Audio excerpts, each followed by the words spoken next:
What's going on, everybody? RJ Ochoa here from SB Nation's bloggingtheboys.com. Hope all is well wherever you are. We hope you're happy, safe, healthy, and that you are enjoying the 2021 NFL Draft. The Carolina Panthers on the clock. It is believed that their pick is in. It seems like the Carolina Panthers have taken South Carolina cornerback J.C. Horn. So we appreciate everybody who's rolling in, joining us. We are live on the Blogging the Boys YouTube channel, on our Facebook page, on our Periscope/Twitter account. I believe Periscope's not technically a thing anymore, but it is what it is. So we're going to be here through the duration of the Cowboys pick, through the Giants pick at 11, through the Eagles pick at 12. Connor Livesay, one of our draft analysts, will join us when those are over. So we'll get to them, obviously. We'll get to him when all that is ready. How is everybody feeling? Let us know in the comments section. It is what it is. Kyle Pitts went to the Atlanta Falcons, and that sucks. Both offensive tackles, not offensive tackles. Let's go ahead and get the draft order on the board. Let's see here. We've got the first round. We've got Trevor Lawrence went 1, Zach Wilson went 2, Trey Lance went 3, the San Francisco 49ers, surprising everyone, obviously. Kyle Pitts, as mentioned, went 4 to the Atlanta Falcons. Jamar Chase to the Cincinnati Bengals, pushing Penei Sewell down, but that didn't last for long. The Miami Dolphins took wide receiver Jalen Waddle out of Alabama, and the Detroit Lions, again, got the first offensive tackle of the night. The Carolina Panthers, again, if you're following along Twitter, they have selected J.C. Horn. So in terms of what we are dealing with here as Dallas Cowboys fans, Rashawn Slater still out there. Patrick Surtain still out there. Obviously, there are not a lot of other particular options for the Dallas Cowboys besides that in terms of ones that we've discussed. But it is something that we are going to be here to experience together. Let's see. All right. So we have time, right? The Dallas Cowboys are not on the clock quite yet. The Denver Broncos are on the clock. There was a lot of news earlier today. As my phone alarm goes off. It's a big day here at Blogging the Boys. A lot of news that the Broncos were in the mix for Aaron Rodgers, and obviously that potentially, they would trade for him. They traded for Teddy Bridgewater. It is what it is. But the Dallas Cowboys soon enough will have their player. Who do we think it is? Wherever you're watching, please let us know, and we will obviously see who's right in a few moments. We've got a lot of people chiming in. Maria Diva Griggs says, "Let's go Cowboys." Liggett Ga says, "Slater, baby." Robert says, "This is where Philly trades up and takes Patrick Surtain." Again, the Denver Broncos on the clock. This is the part where things could go badly. Bo Meadows on Facebook says Micah Parsons or Patrick Surtain. Either one I'm good with. Kenny Tucker, a bit upset, says damn it. Shane says I think we're getting Surtain. Patrick Surtain very much in play for the Dallas Cowboys, obviously. Jason says Surtain, hopefully. I think that's, judging by all of our comments, Patrick Surtain seems to be the one that everybody wants to see end up on the Dallas Cowboys, and I do think that that's very possible. The Denver Broncos, remember, signed Kyle Fuller in free agency, so they are not necessarily in the market right away for a corner, although, the trading of Teddy Bridgewater does technically put them in a position where they don't necessarily have to take a quarterback. Justin Fields still is on the board. If another team wants to come up, that's another option for the Cowboys. They could trade back. We've got Micaiah. I think it's Micaiah says Surtain or Parsons, talking about Micah Parsons. That is a really kind of low-key opinion. There are not a lot of Dallas Cowboys fans who want to see the team draft Micah Parsons. So maybe you feel like that is the best route, but it is not necessarily something that a lot of people share. So Patrick Surtain very much in play. So is Rashawn Slater. All right. So what would happen? We've got a lot of comments saying Patrick Surtain. Johnny Blaze says we need Surtain, Jerry. Anthony Beer says no trade back, doesn't want to move back. Marshall offers the idea, or Slater. So let's pretend that these are the two options in the moment for the Dallas Cowboys, because right now they are. Before the Denver Broncos pick, this is the situation we're looking at. The Dallas Cowboys could conceivably be choosing between the offensive tackle out of Northwestern, Rashawn Slater, or they could be taking, obviously, a corner to bolster their secondary in Patrick Surtain. We've got Scooter, who asks, does anybody think Devontae Smith would get to 10? Best player available? No, thank you to Devontae Smith. We'll pass on that. Tommy says Surtain or fire the board. I don't know what you mean by firing the board, but still. Waiting on Twitter to tell us what the Denver Broncos have done. Maybe the Denver Broncos take Justin Fields. Still hanging out. We've only seen 3 quarterbacks go. It will be interesting to see how far Mac Jones ultimately falls. But it is, ultimately what it is. But so we're adjusting all of our things here on the fly. That's kind of the magic of streaming live in today's day and age. So we appreciate everybody who has joined all of our live streams. To this point, we've been streaming every Tuesday, doing a bunch of different mock drafts. Let's see. David Lucas says, I hope they get Surtain and then move back into the first for Trayvon Moehrig, the safety out of TCU.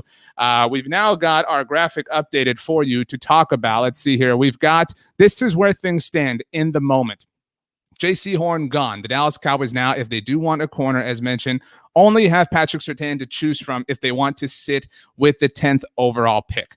What will happen? This is very exciting. We're all going to experience it together, as mentioned, and we're all going to react. All right. Whatever happens, we're all going to hold hands. We're going to hug in a social distance way, and we're going to embrace the fact that the Dallas Cowboys have a new player. How are you feeling? Let's go with emojis. What emoji describes how you are feeling? Are you nauseous? Are you anxious? Are you calm? Are you cool? Are you collected? This is a very big decision, obviously, having a top 10 pick, potentially picking a defensive player. We thought that maybe the Cowboys would take the first defensive player of the draft. That is not happening after all, as J.C. Horn went at 8 overall to the Carolina Panthers. Remember that no NFL draft ever has seen the top 10 picks be all offensive players.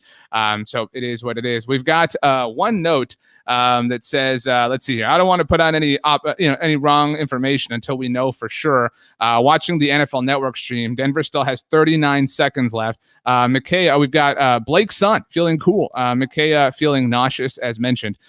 So we've got here still no word on what the Denver Broncos are doing. The pick is in. The pick is in for the Denver Broncos, which means one thing, people. The pick is in, which means that the Dallas Cowboys are on the clock. Let's get excited. It is time. Who's it going to be? Who are the Broncos taking? Come on, Twitter. Give us an answer. Give us an answer. Who are the, if you're watching along, give us the answer if you've seen it. Who are the Denver Broncos taking? We've got Israel helping us out. The pick is in for Denver. Who are the Broncos taking? We need to know.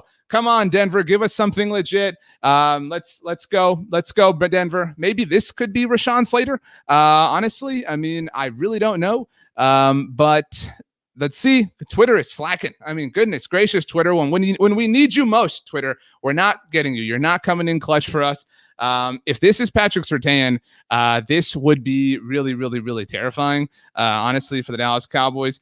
Oh, goodness. Report the Denver Broncos with the 9th overall pick. Again, this is one report from Mike Kliss, who covers the Denver Broncos. The Denver Broncos have taken Alabama cornerback Patrick Surtain. Oh, my goodness. Whoa. Not time to panic, but not feeling great. It seems like Patrick Surtain is the pick, waiting on more confirmation, but that's as good of a source as you can get when it comes to the Denver Broncos. How are you feeling with the fact that Patrick Surtain is now gone? I do think that this is not ideal. We were all looking forward to the Dallas Cowboys potentially. Yep, Ian Rappaport of NFL Network tweeting, Patrick Surtain is gone to the Denver Broncos. In our mock draft that we did on Tuesday here on the Blog and the Boys Network, that we did this all over YouTube and Twitter and Facebook, we saw both Patrick Surtain and J.C. Horn go before the Dallas Cowboys picked. In that particular situation, we ended up taking Kyle Pitts because he somehow fell. That did not happen here. We have seen cornerbacks go back to back with the 8th and 9th overall picks. What are we doing? Let's get some tweets out ourselves. Make sure you follow me on Twitter. Make sure you I'm RJ Ochoa. Make sure you follow Blogging the Boys on Twitter. We are Blogging the Boys. This is all, I mean, this is, it doesn't get more real than this, people. All right. I think the pick here is Rashawn Slater. I think that the pick is, if you want to sit, it's Rashawn Slater, but lots of people saying trade back, get out. David Lucas is the ambassador for this moment right now. You could totally trade back. Justin Fields is here. And when you look at it, Mac Jones is really the other quarterback outside of Justin Fields that's available at this moment for NFL teams that are hungry at the position. So there's really only one quarterback left. I mean, Justin Fields, certainly a fine quarterback in his own right, or Mac Jones is, but it is Justin Fields that is really kind of what's left in a legitimate way. Todd Cook says absolutely Slater or trade back. This is it. All right. I mean, smash the glass, get the comfort food. This is the nightmare scenario, people. We were not completely, anticipating this. It seemed more logical than anything that one of the two corners would last to the 10th overall pick. A great choice, honestly, by the Denver Broncos, especially if they are in on Aaron Rodgers. They did trade for Teddy Bridgewater, as mentioned. Oh, my goodness. All right. Rashawn Slater or trade back? Let's go. Your votes. If you're watching on Twitter, Facebook, or YouTube Live, what do you want to do? Shane on YouTube says, "Damn, I say we trade back." I'm 60-40. I think you take Rashawn Slater. Again, the Dallas Cowboys offensive line really needs help, and we were certainly hoping that either he or Penei Sewell would fall. I think you have to take Rashawn Slater if you're picking a player. That's the only way. Is if you're picking a player, you are taking Rashawn Slater. But you could trade back. New England sitting at 15, Chicago sitting at 20. Who wants a quarterback? Who wants Justin Fields? Who wants him? Who's going to get him? Who's going to come up and get Justin Fields? Oh my goodness. This is okay. All right, everybody, nobody panic. All right. This is Justin says trade back. Let's go with reasons why to trade back. If your team trade back, what's the reason? Is it simply because the corners are gone? You could trade back. You could still draft Newsome. If you trade back far enough and you feel like rolling some dice, you could draft Caleb Farley. I mean, man, this is tough. This is a Kobayashi Maru. Shout out to Star Trek. Aaron Lowe says, I say stay. We have enough draft picks. The Dallas Cowboys do have 10 picks. I will say this. If the Cowboys pick right now and it is not Rashawn Slater, I'm going to be stunned as I'm watching NFL Network make Patrick Surtain's jersey for him, the orange one that is the Denver Broncos. Look, Justin Coleman says, too many good offensive linemen. Let's get some more picks. The drop-off, not that bad. That's a great point. You could certainly move back and pick yourself up some more draft capital. It is. Look, the Dallas Cowboys need to be working the phones. Jay Arrowwood says, Parsons. This is already bad, all right, that both corners are gone. If this was the situation that saw the Cowboys taking Micah Parsons, I think a lot of people would view it as a true and utter panic, kind of like what we're doing here right now. Let's see. Adam Schefter just tweeted, Dallas is likely to trade out of 10. Oh my goodness, everybody, get ready to party. Adam Schefter said the Dallas Cowboys are likely to trade out of number 10. Let's get the Dallas Morning News is Michael Gelkin tweeting the Cowboys are looking to trade back a few picks. Source said with the top cornerbacks off the board. I'm tweeting right now. We are live discussing all of this. It is difficult to type and talk at the same time, but that is why they do not pay me the big bucks. It's a trying time. What is happening? This is look, how far back do you want to go? Do you want to go to 15? Do you want to go to 20? Do you want to go beyond that? I think those are the ideal spots. The Dallas Cowboys war room. The Dallas Cowboys have traded the pick. Let's see. Oh my goodness. Let's go. The Dallas Cowboys have traded the 10th overall pick to the Philadelphia Eagles of all team. What on earth is happening here? The Dallas Cowboys are now sitting at 12 overall. Remember, the Dallas Cowboys and Philadelphia Eagles did make a trade with one another last year in the 4th round. Okay, the Dallas Cowboys moved up in the 4th round. They gave up their original 5th round pick this year. They did get a compensatory pick out of that. But I mean, it's a 4th round pick. I mean, you're talking about day 3. Wow, goodness gracious. I mean, the Cowboys did also once upon a time trade with the Eagles when they landed Sean Lee, who retired this year. I cannot believe that the Dallas Cowboys traded out of it and pulled this off, but that they traded with the Eagles of all teams. Goodness gracious, we were not prepared for this. We did a lot of legwork to prep for the live stream, and this is fun. I mean, it's fun depending on how this goes here. Look, let's kind of compartmentalize this. All right. We all said you got to trade back, right? That was what we all said. Everybody here said you've got to trade back. Okay, cool. We've squared that the Cowboys needed to trade back. So they did that. So why are we about to be upset? Because it is oh my goodness. Let's see here. We have a report from Adam Schefter. Dallas traded out of number 10 with Philadelphia for its number 1, which is 12 overall, and their 3rd round pick. Holy crap, everybody. Let's go. I asked for emojis. Let's get the dancing emoji, the party emoji, the champagne emoji. The Dallas Cowboys moved back 2 spots. They moved back 2 spots and picked up a 3rd round pick. The Dallas Cowboys now have 3 3rd round picks. This is a win. I mean, this is a win, I think, with barring who the Philadelphia Eagles pick here. This is especially we've got a comment here. Let's see. They're flying in. Where is this here about Rashawn Slater? Somebody said maybe Rashawn Slater's still last. Jimmy says that's a good trade. I like this trade for the Dallas Cowboys. Let's go ahead and get our graphic up here in case you're confused as far as what is happening. The Dallas Cowboys are now sitting at the 12th overall pick. The Philadelphia Eagles moved up with them, leapfrogging the New York Giants. Both corners gone. So we know that the Cowboys and Eagles are not, or rather, we know that the Eagles themselves are not walking away with one of the cornerbacks. That was a fear of all of ours, that maybe that, Philadelphia would jump the Cowboys. But the Cowboys just picked up a top 100 pick to move back 2 spots. This is incredible work by the Dallas Cowboys. And actually, we were all panicked that, it was with the Eagles, and the Cowboys pulled off a heist with the Philadelphia Eagles of all teams. The Eagles are stupid. This is awesome. We've got a manifestation here happening. I cannot pronounce his name on Periscope. I'm sorry. Saying that the Eagles are drafting Mac Jones. That would be funny. Israel says on YouTube, good trade in case Dallas wants to come back late in the first round. Thoughts? I agree with this 100%.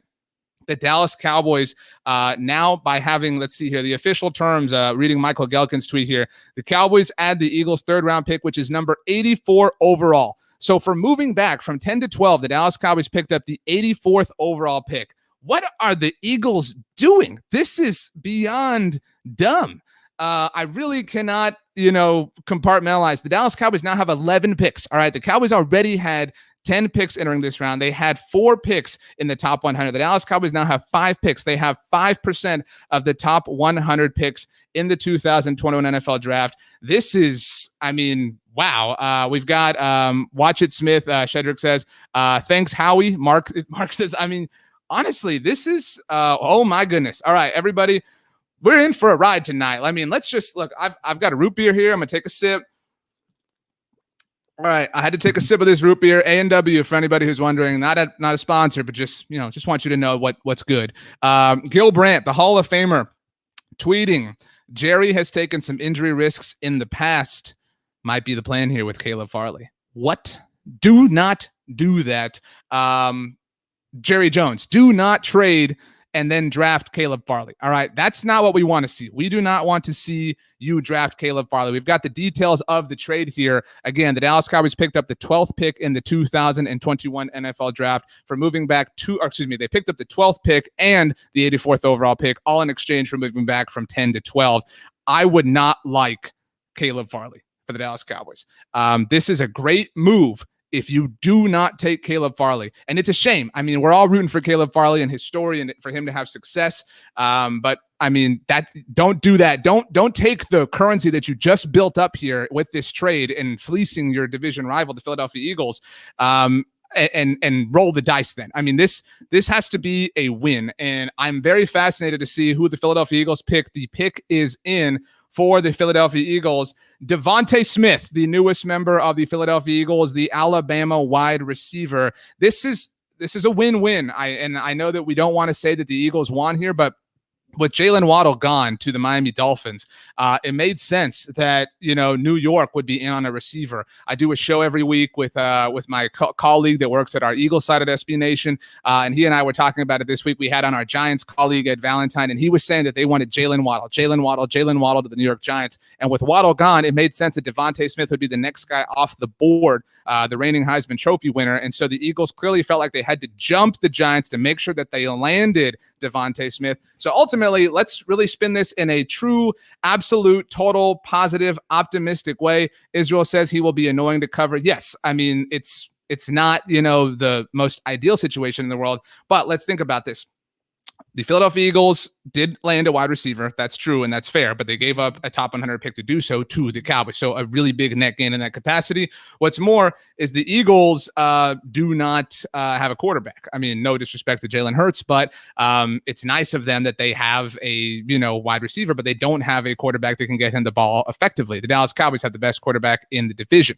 Now, that being said, the Cowboys, in giving this pick to the Eagles, let's also reset this in saying that entering tonight, and really at this moment, it feels like the Eagles are the worst team in the division. Would you say that? The Philadelphia Eagles clearly the worst team in the division. And so them getting better is still not something that's going to damage your cause if you are the Dallas Cowboys. I think if you're the Cowboys in 2021 specifically, you need to be more worried about the New York Giants. And I know that that's, funny, and I know that that's silly because Jason Garrett coordinates their offense. But if you were the Cowboys, you just helped out the Philadelphia Eagles, and that sucks, but you really burned the New York Giants. And that's an important thing to note here. And it seems like the Giants might be making a trade themselves. We'll see. We'll keep you updated here. Adam Schefter just tweeting, Chicago is trading up from 20 to 11 with the New York Giants. Oh my goodness, everybody. We're having ourselves a party here. This is so much fun. Who doesn't love the draft?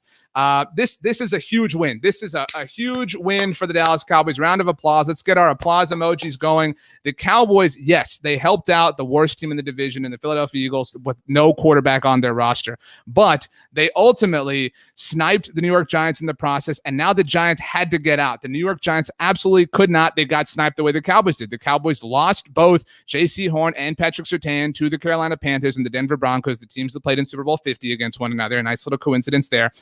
So the Cowboys backed out, said, Eagles, take your guy. You're going to suck. Don't worry about it. Giants, sorry. And yes, the Giants did just sign Kenny Golladay, but adding Devontae Smith or Jalen Waddle to that offense would have been, look, Daniel Jones is, I'm not saying that this is like, Daniel Jones is the guy you have to be afraid of in the NFC East, but there have been moments where Daniel Jones has looked solid.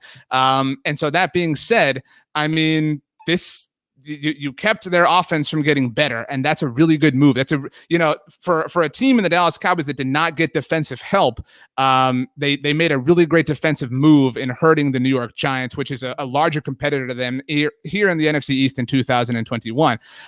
So all that being said, as the Eagles again drafted Devontae Smith, with the Giants having to trade out with the Chicago Bears, who are likely coming up for quarterback Justin Fields, we talked, again, if you've been watching along for the last 20 or so minutes, we've been saying how, we said the moment the Cowboys were on the clock and both J.C. Horn and Patrick Surtain were gone, we said, take Rashawn Slater or trade back. And guess what? They might have just pulled off both of them, because if the Chicago Bears do take Justin Fields, which would be awesome, by the way, I think it would be a lot of fun to watch Justin Fields in Chicago.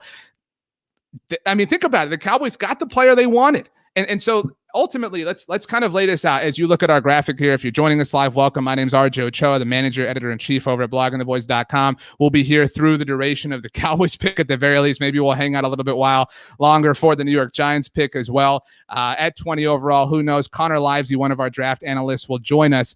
But let's think about this. One of the teams in the NFC East, whether the New York Giants or the Philadelphia Eagles, were going to walk away with Devontae Smith. That was going to happen, right? And so if you are a Cowboys fan, let's answer this question. If you're a Cowboys fan, who would you have rather had Devontae Smith? The Philadelphia Eagles, who ultimately walked away with him, and we're talking about starting today in 2021, or the New York Giants? Which team would you have rather walked away with the reigning Heisman Trophy winning wide receiver? I think the answer is clearly the Philadelphia Eagles, because, again, they're further away offensively. They don't have the supporting cast that New York has. Obviously, New York has a lot to go with Devontae Smith if they had ultimately landed him. So if you're the Cowboys, you ultimately put Devontae Smith. You knew he had to go to one of these two NFC East teams because the Giants and Eagles were both directly behind the Cowboys. So what you did is you chose, let's see here, we've got Todd Cook says the Eagles. Everybody who's watching says the Eagles. The Cowboys effectively chose what direction they wanted Devontae Smith to fall in. In the process of that, they knocked the Giants back. By the way, this is Dave Gettleman's first trade down ever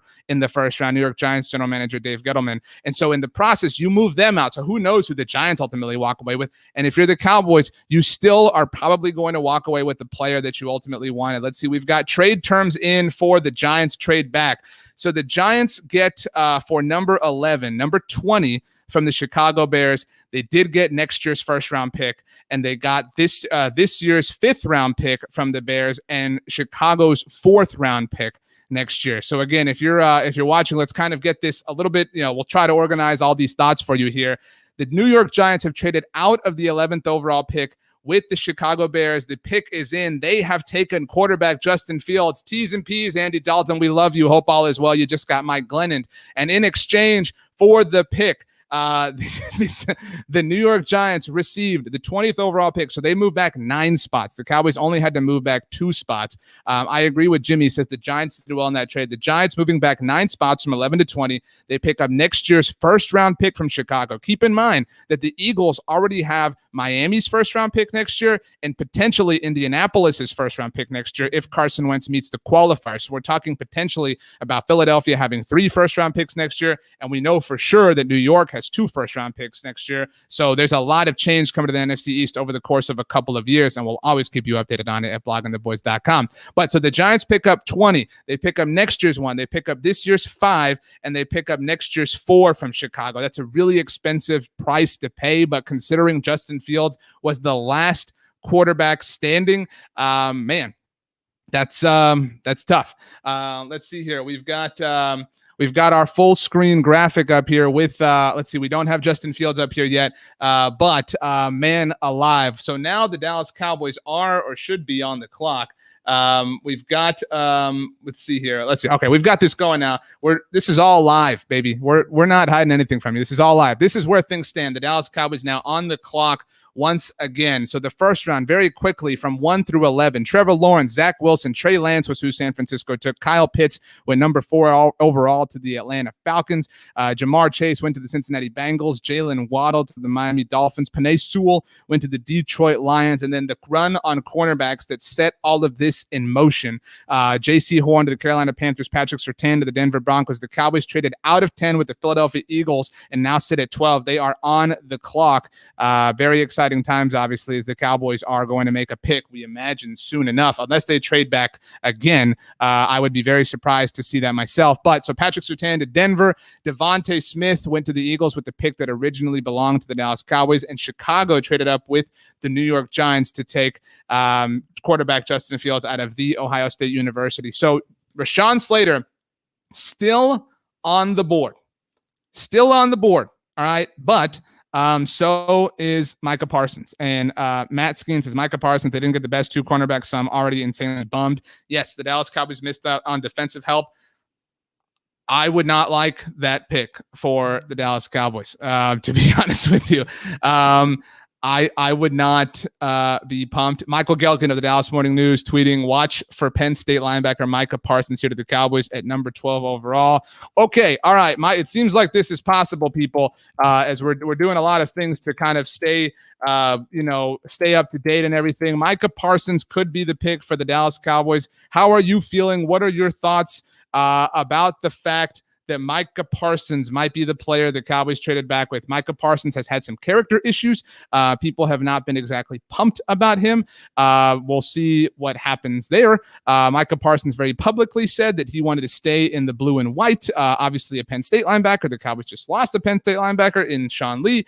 I don't know. I don't know. I'm curious to see how you're feeling if you're watching this live. How are you feeling about the idea of the Dallas Cowboys potentially taking Penn State linebacker Micah Parsons, especially over Rashawn Slater? That's the part that I think gets everybody is this, goodness gracious.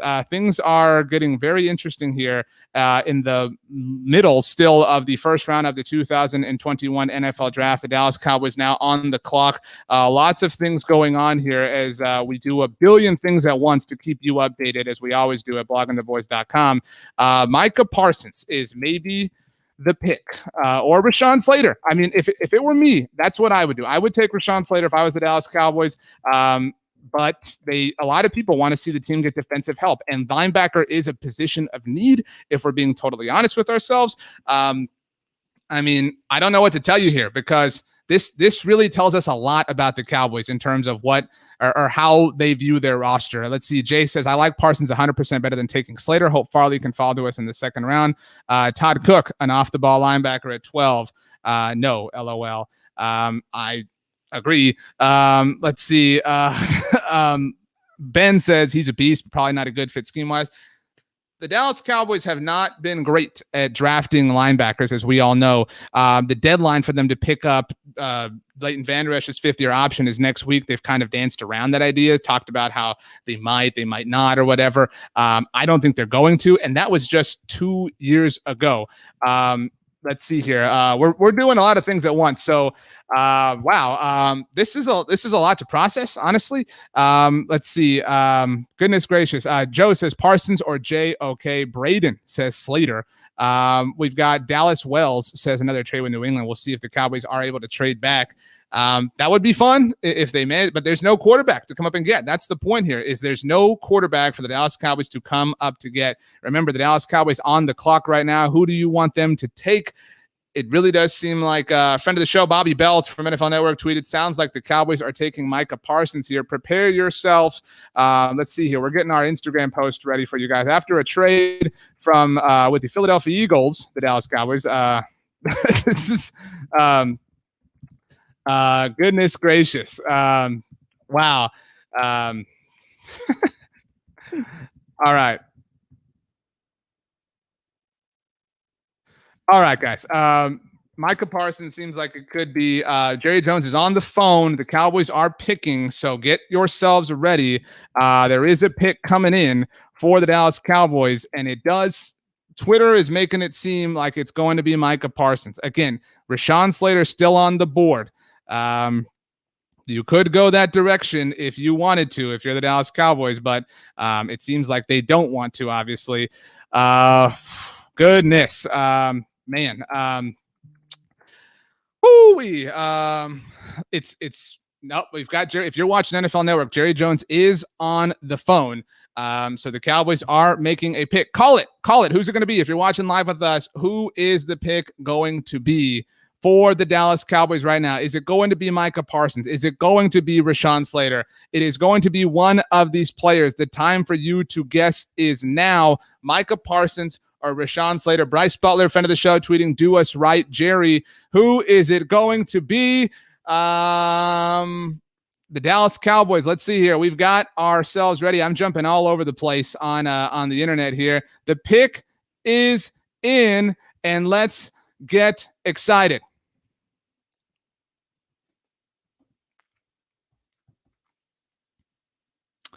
With the 12th overall pick in the 2021 NFL Draft, the Dallas Cowboys have selected Penn State linebacker Micah Parsons. What are your thoughts? We want to hear them. Penn State linebacker Micah Parsons is the pick for the Dallas Cowboys.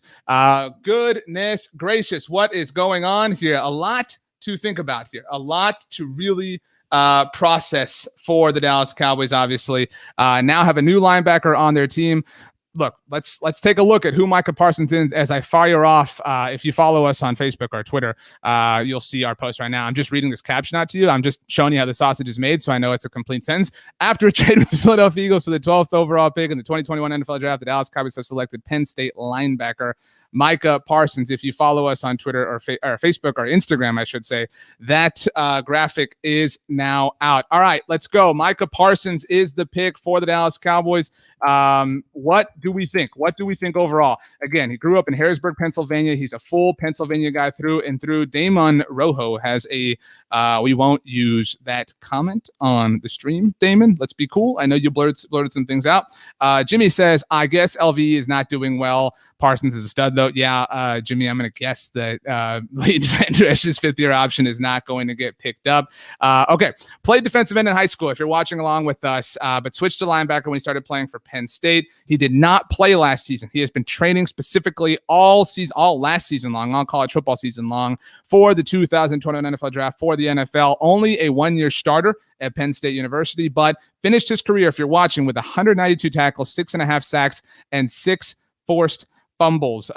Johnny Boy is upset, says, WTF, the dude sat an entire year and we pass up an instant starter in Slater. Look, all right, I know you might be upset, and there's some people that really like Micah Parsons. It is a very, very interesting pick. Jay Erwood with an interesting tweet here, interesting Facebook comment here. Parsons is pre-injury Jalen Smith. A lot to like about Micah Parsons. Press Ham says we needed the help, and I agree with that. Let's take a look here as we sit at the depth for the Dallas Cowboys at the linebacker position. Let's see here. Linebackers. Well, linebackers, where are you, linebackers? I finally have found you. All right, Dallas Cowboys linebacker situation. These are alphabetical, so nobody freak out.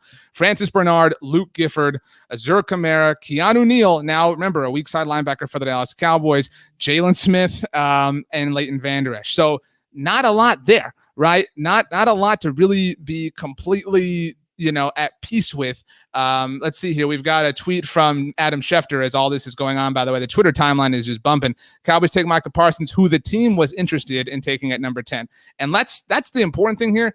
If the Cowboys were truly in on taking Micah Parsons at 10 overall, this was the right way to do it. And if you're watching NFL Network, Micah Parsons dressed for the occasion, wearing an all-navy suit jacket, looks fresh, looks good, looking sharp. I think, if I saw that correctly, even has a Navy watch band. Okay, well, all right, cool. Again, if this is who the Dallas Cowboys wanted to take with the 10th overall pick, good on them for picking up some capital in the process. You do not want to overdraft. The Cowboys saw the board wiped out in terms of J.C. Horn, in terms of Patrick Surtain. They moved out. Micah Parsons is hugging Roger Goodell. That was a big deal that Commissioner Goodell is fully vaccinated and can do it. So Jared Wall says, I'm stoked. This will upgrade our run defense for sure. I agree. Now, Jason has the comment that I think identifies with a lot of people. Goodness, saw a comment here. I want to make sure this isn't okay, no, we're good here. But Jason says, I mean, he looks good, or looks great, but I liked Slater. And that's where everyone's going to kind of compare this. Is that this was an opportunity for the Cowboys to take Rashawn Slater. And so I think that we can read a lot into this particular pick in a number of different directions. They clearly don't feel great about the situation at linebacker that they currently have, right? The Cowboys clearly don't feel awesome about Leighton Vander Esch. They clearly don't feel awesome about Jalen Smith, and they can move on from Jalen Smith next year. I mean, they really could, and maybe they pick up Leighton Vander Esch's fifth year option, and move on from Jalen Smith. We've got I hope I'm pronouncing this correctly. Jamonte Jefferson says he runs at 4.3940. Look, they clearly are not thrilled with the situation at linebacker. And if you're watching us on YouTube, on Facebook, on Twitter right now, you can see the state of the Dallas Cowboys linebacker position. Micah Parsons, somebody who can blitz the quarterback, somebody who's really, athletic, somebody who can do a lot of different things. And so, yeah, I will say I'm not pumped about spending another top pick at the linebacker position. The Cowboys have shown that they are historically not very good at this. All right. The Cowboys obviously drafted Jalen Smith with the 34th overall pick. They drafted Leighton Vander Esch with the 19th overall pick. That was just 3 years ago. And so they are not great at this. But clearly, the Dallas Cowboys feel like they need to make a change at the linebacker position. Maybe this is led by Dan Quinn. And I think I don't want to, we're going to get back to Micah Parsons in a second, the state of the linebacker position as a whole. But what this also says, and maybe you think this is fool's gold, but what this also says is that the Dallas Cowboys must feel somewhat optimistic about the health of both Tyron Smith and La'el Collins, right? Because this was kind of an interesting, it wasn't quite Schrodinger's cat, but like an interesting social experiment in a number of different ways. Saquon Barkley, by the way, seeing this on Twitter or on the NFL Network feed, tweeting congratulations to Micah Parsons. Again, the newest member of the Dallas Cowboys with the 12th overall pick. So look, the Cowboys, again, clearly don't feel like like Tyron. I'm just getting my thoughts together here. They clearly feel somewhat confident in Tyron Smith and La'el Collins. And if they feel that way, however warranted, however justified, then maybe, this was the better pick. Israel says, RJ, if he doesn't start, this is a total waste of a pick. That's fair. That's fair to say. I mean, it's definitely fair to say that this was not a great decision if that is the case. Let's take a look at the Cowboys draft class overall here. And we're only one pick in, but let's see here. We've got this for you right now. Lots of stuff happening. The 12th overall pick and the Dallas Cowboys. Now you're looking at their full draft total haul. The Cowboys have 2 or 3 third-round picks. The Cowboys just used the 12th overall pick on linebacker Micah Parsons. Frank Steckler says not feeling this pick. And I get it, Frank. I get it if you really feel that way. But Jamonte with a great point. Jalen and Vander Esch are talented, but they're a bit stiff and not so quick. And look, I'm not thrilled, and I can't hear what Micah Parsons is saying right now on NFL Network because I love you so much, and I'm here with you. However, I'm not thrilled with the state of the linebacker position for the Dallas Cowboys, and you likely aren't either, right? And so while that's fair that you're not thrilled, I mean, we don't want to see the Dallas Cowboys just sit on it, right? Let's take a look at Micah Parsons. If you're watching this, maybe this might be something you want to screenshot so you can feel a little bit better about it. You can tell somebody in your family or whatever. But Micah Parsons, by the numbers, a really athletic player. A really, really, really athletic player. I mean, a 34 vertical jump. Again, the 4.36 40-yard dash. There's a lot to like about him in this particular capacity, right? That Micah Parsons is somebody who is very, very, very athletic. The Joel H says best position available best player available, at a position of need, and add a third. You can make the argument for Rashawn Slater, certainly. But see, Lonnie says, and I think a lot of people feel this way, this hurts, but happy we didn't go offense. So many people have been saying, we want to see the Cowboys address defense, want to see them address defense, want to see them address defense. And I have found it curious how much the Cowboys have vocalized Dan Quinn's importance. They have said that at every passing chance they've had. They haven't spoken a lot, obviously, since hiring Dan Quinn, but they did have their pre-draft press conference this past Tuesday. And so it was very clear that the Dallas Cowboys wanted to help out their defense. As Alan says, they need defensive players. And the point I was getting at, my brain is all scrambled. We're juggling a lot of things here, all right? And we're doing it again because we love you. The Cowboys linebacker position and the state of it is not something to be overly thrilled with, right? We agree with that. And Anthony says, this is not the pick I wanted, but it's the pick we have. We needed help at linebacker. He'll work. He's legit. And again, what I think about this is ultimately that you shouldn't, if you're the Cowboys, you shouldn't just sit with Leighton Vander Esch and Jalen Smith because you're stuck, right? You shouldn't just sit there and feel like, well, we can't take Micah Parsons because we've invested at this position so many times. Jalen, again, 34th overall pick in 2016. Leighton was the 19th overall pick in 2019. So we're just going to pass because, we have guys at the position. And ultimately, in that sense, if they really liked Micah Parsons, and a lot of people don't, but the Dallas Cowboys clearly did. And if they really do, they picked up a 3rd-round pick for him. And the most devastating news here, honestly, is that they are starting to move on from Jalen Smith and Leighton Vander Esch, which is something that a lot of people wanted to see anyway. Let's see here. We're working on getting our draft analyst, Connor Livesay, on board with us here. Connor will have some thoughts, as I'm sure. Let's see here. Let me get Connor the link to join us. Connor will have some thoughts. Let's see. Let me let Connor know.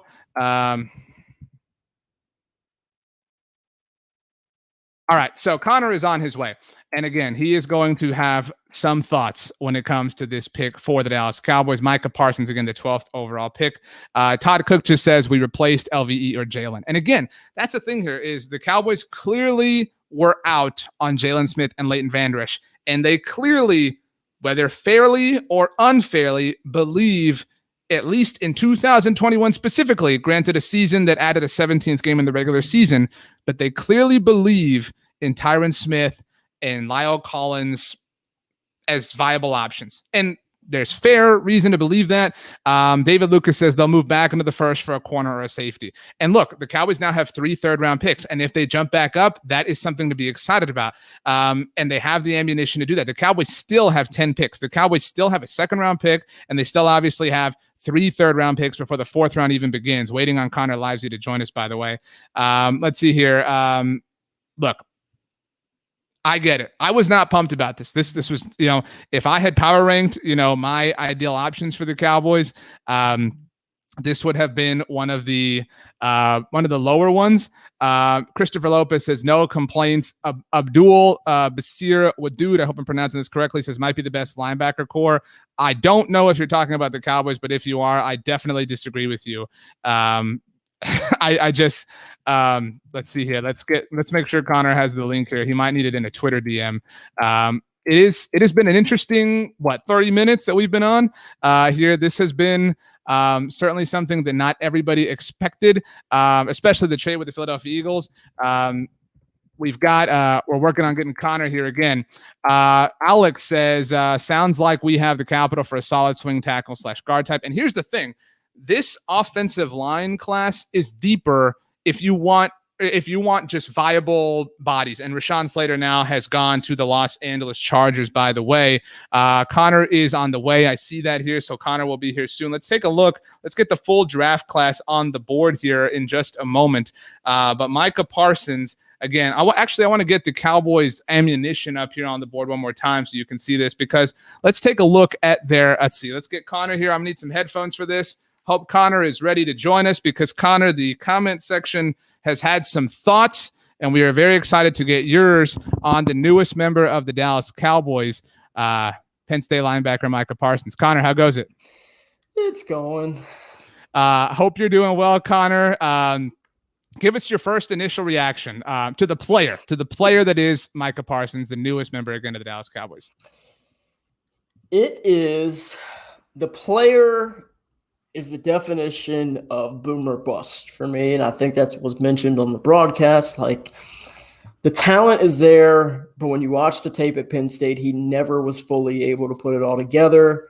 And then when you compound that with all the off the field questions and concerns, it's just not a player you take in the top. I know it was 12, but they were going to take him at 10 if they didn't move back. So, and that's the other thing is, like, what I want everybody to understand is they were going to take Micah Parsons at 10 if they didn't move back to 12. So you got to credit them for picking up that third round pick, because they got a third round pick and they picked the same player at 12. They were going to take it 10. It's just not a top 10 player, that you take in the top 10. So I agree with that. And they didn't take him in the top 10. They took him at 12, to be fair. Right. And so what was the moment that set this off, Connor? The chain reaction moment, the trigger? Was it Patrick Surtain going to Denver, or was it JC Horn going to Carolina? A lot of people had been mocking obviously JC Horn to Carolina, even Patrick Surtain to Carolina. I think a lot of us thought, I know I wrote something about this at the time, that with Denver signing Kyle Fuller, they wouldn't be on a corner, but maybe trading for Teddy Bridgewater or the hope of Aaron Rodgers presents a potential opportunity for them to land a different quarterback. Would you say it was Surtain to Denver?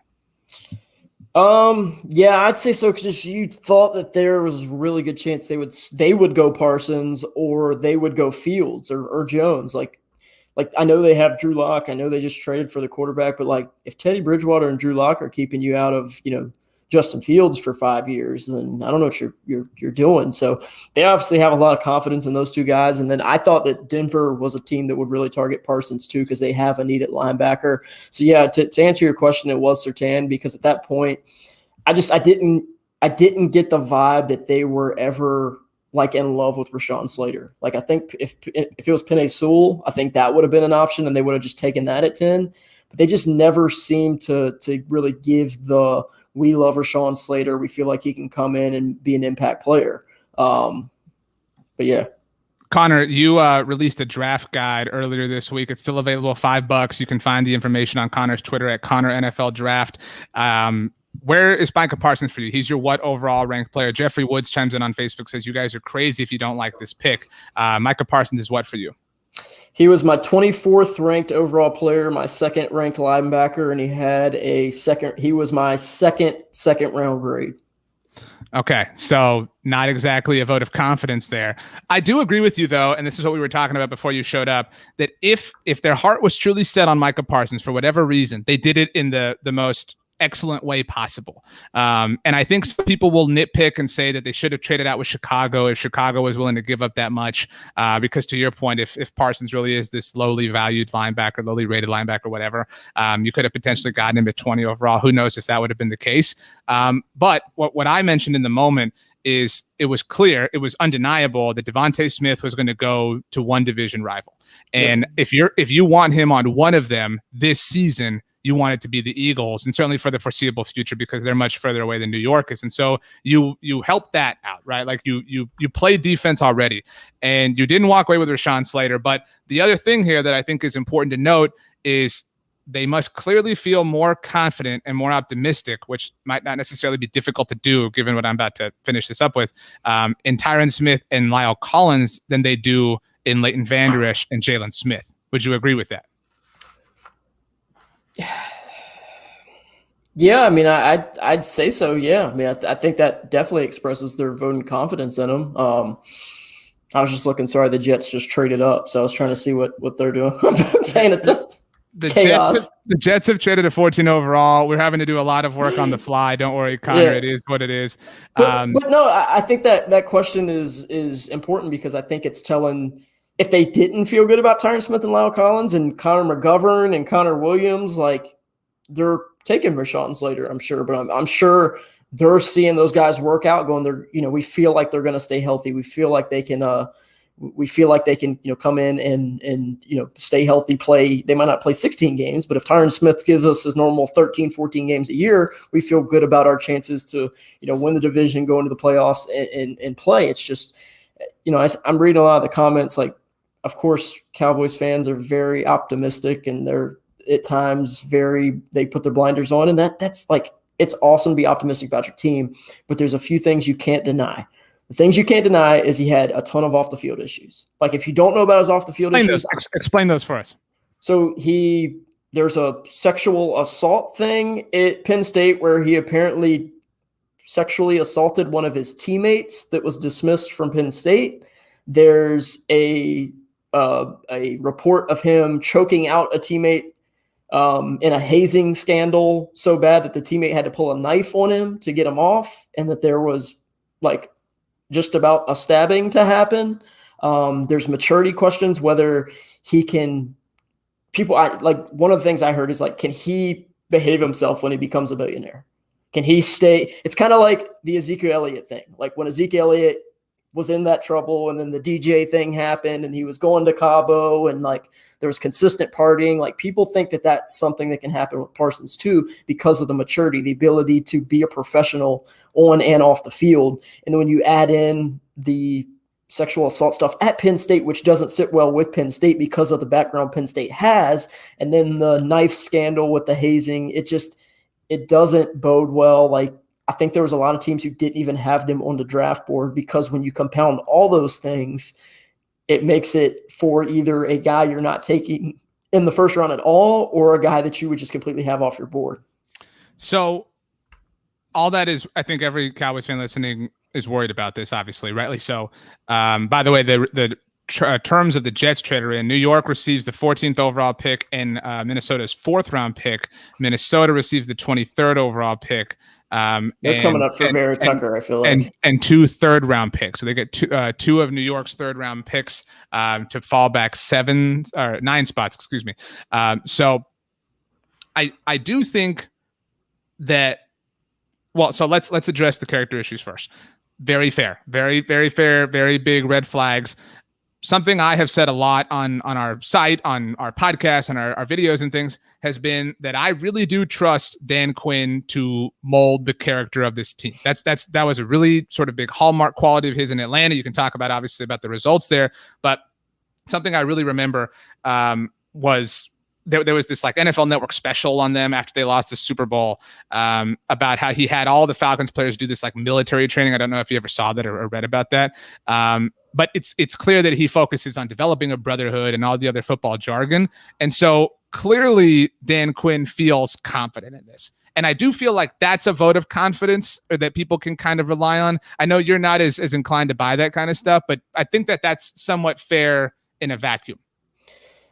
Yeah, I mean, I would just say like what happened with Tack McKinley then. Because that was a similar thing. Like they drafted him around the same spot a few years ago. He got there. People were like, and again, like it wasn't that he had maturity concerns. It was just like the whole thing happened on draft night. There was some subtle things of like, oh, can he put it all together? Like, will he stay focused enough to like put it all together? And he got there and, 2 years in his career, he's trying to get traded. It was just a mess with him. So I don't know. The Jets The Jets did take Elijah Vera Tucker, so you got that call. Okay. I saw John Owning just tweeted this right now, a friend of ours. I remember, so 4 years ago when the Cowboys took Taco Charlton, it was a really rough day, right? The next day was really rough. It's not that. But it's not that. No. But what I'm saying is the moment they took Chidobe Awuzie, I remember seeing a tweet from Dave Hellman, and he said, okay, this makes it better, right? Like this makes it better that you got Cheeto on top of Taco.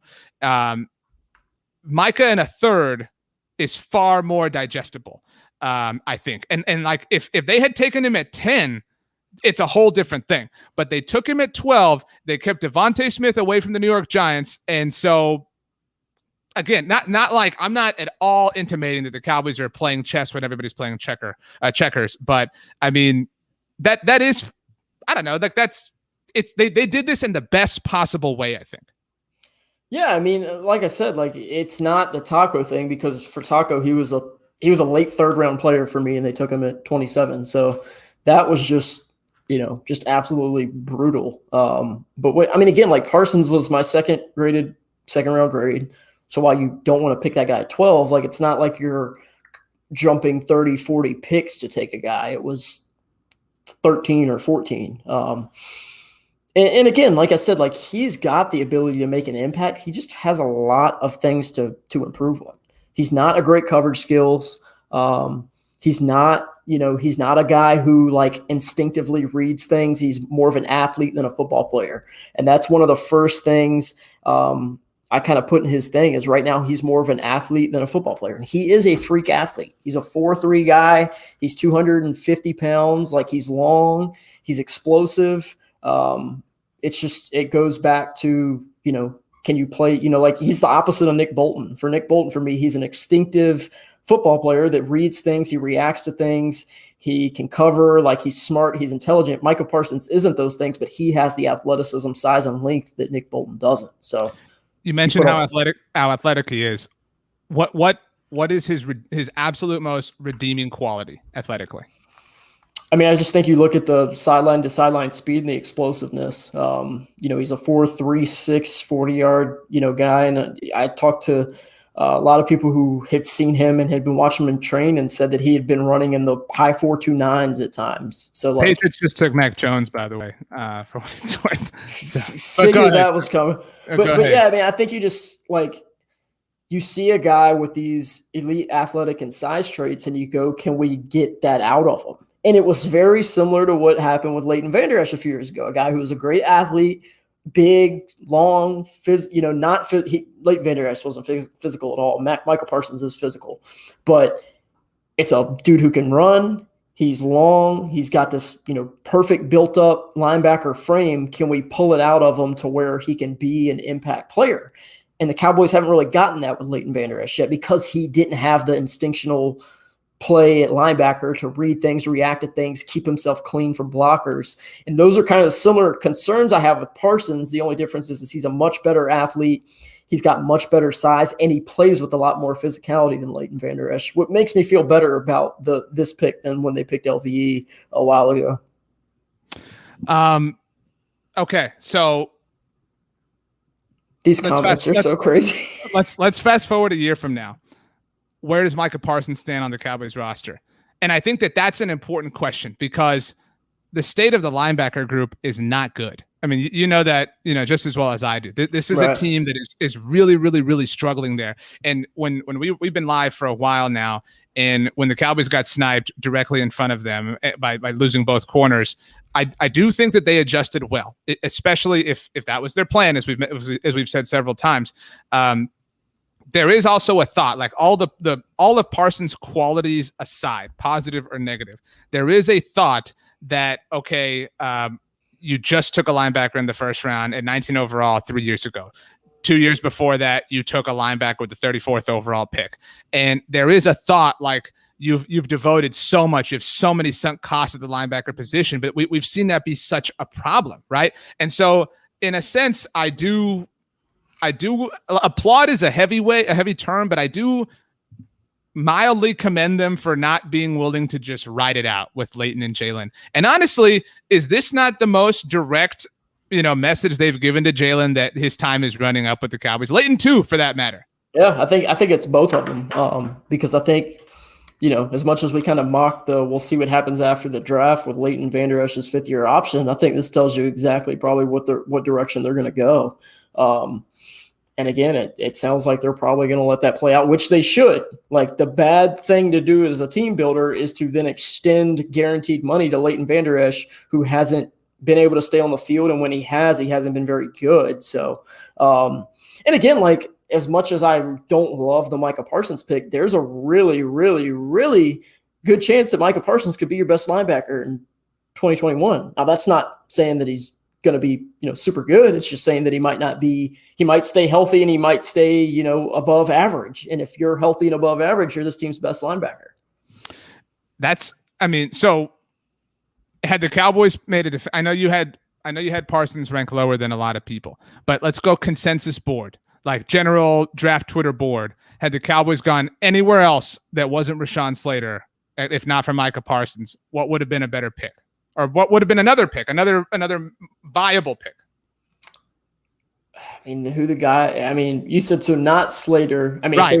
Elijah Vera-Tucker is but that's in the same family as the idea of Rashawn Slater. You know what I'm saying? For me, you'd have been then looking at a guy like Greg Newsome, who had a 1-2 for me, on my board. You'd have been looking at guys like Trayvon Moehrig, who had a 1-2 for me, which again, I didn't expect them to draft a safety. I actually had a second round grade on Moehrig too. So same gist. It's just that safety position is a little bit more valuable to me than the linebacker position, exceptly when, Micah Parsons is coming in as the third linebacker. And then for me, Jalen Phillips, the edge rusher out of Miami, who he has more injury concerns. Some of the same reasons he's not going to get drafted high is because people are worried about his concussions. But Jalen Phillips, Azeez Ojulari, those are guys who I think should have been in play. I know he just got flagged for a knee injury. And is negative I'm kind of being on the pick. I'm glad they took Parsons over a guy like Kwity Paye, because that was what in the back of my mind, I was like, man, did Daniel Jeremiah have it right a few weeks ago, and he mocked them to him at 10. So I'm glad they didn't go that direction. But I just think they could have went, Greg Newsome. They could have went Caleb Farley. If his medical's checked out, Caleb Farley would have made a ton of sense there too. But they didn't check out, and that's an important thing. And so we don't know that for Dallas. Okay, we don't know that, but if there's I want to be careful here. If there's a red flag, because Micah Parsons has these character issues that the NFL has talked about for a long time now. But if there is a red flag in this moment that is causing you extreme hesitation, I think Caleb Farley is at the very top of that list. Is that fair to say? Say that one more time.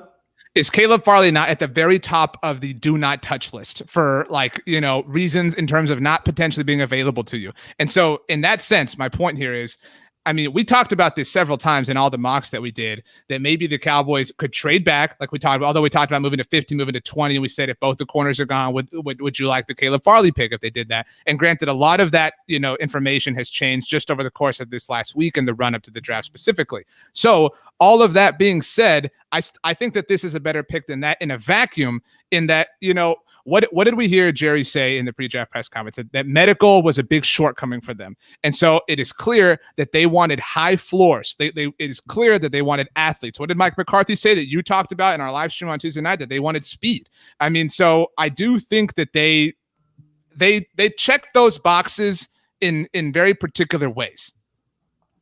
Yeah, in different ways, they're kind of the same, though, for me. Caleb Farley is the most athletic corner in this class.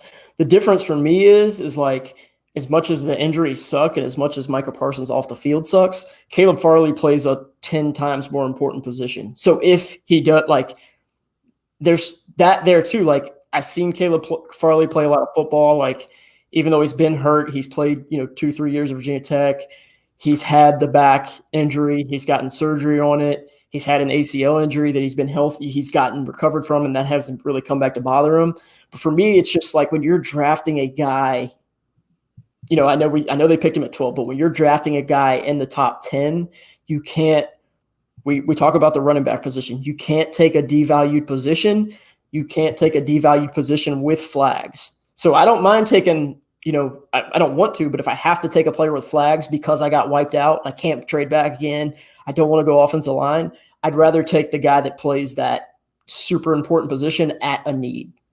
See, I think that I would agree with you if this team hadn't been what it's been through, right? Like they've seen, like, the philosophy you've said is how we've squared a lot of other picks, right? Like that's what we said about, I mean, maybe not Jalen, but Leighton to a degree. I mean, DeMarcus Lawrence had some flags coming out of college as well. I mean, so we've said that, like we've talked ourselves into that. We've compartmentalized that way.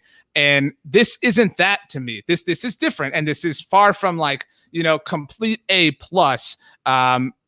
But it's a different line of thinking. And so I think that's worth mentioning. Connor, I didn't prep you for this, but if you can go ahead and narrate these Micah Parsons highlights we have for us. So go ahead. The floor is yours. All right. Like a position, an athlete. Like, he's not really reacting to anything. It's a come downhill, react to the ball, get in the backfield. He didn't get blocked. And I think that's what you want to do. If you can keep Micah Parsons clean and not have him have to think about what angles to take, have to think about a way to leverage a blocker to get to the ball carrier, he's fine. And then this is what he was drafted to do at Penn State, is to be a pass rusher. He wasn't drafted to play linebacker. So I'm wondering if maybe they have a role for him. I don't want him to play Sam linebacker, because if they drafted a Sam linebacker at 12, that makes everything 100 times worse.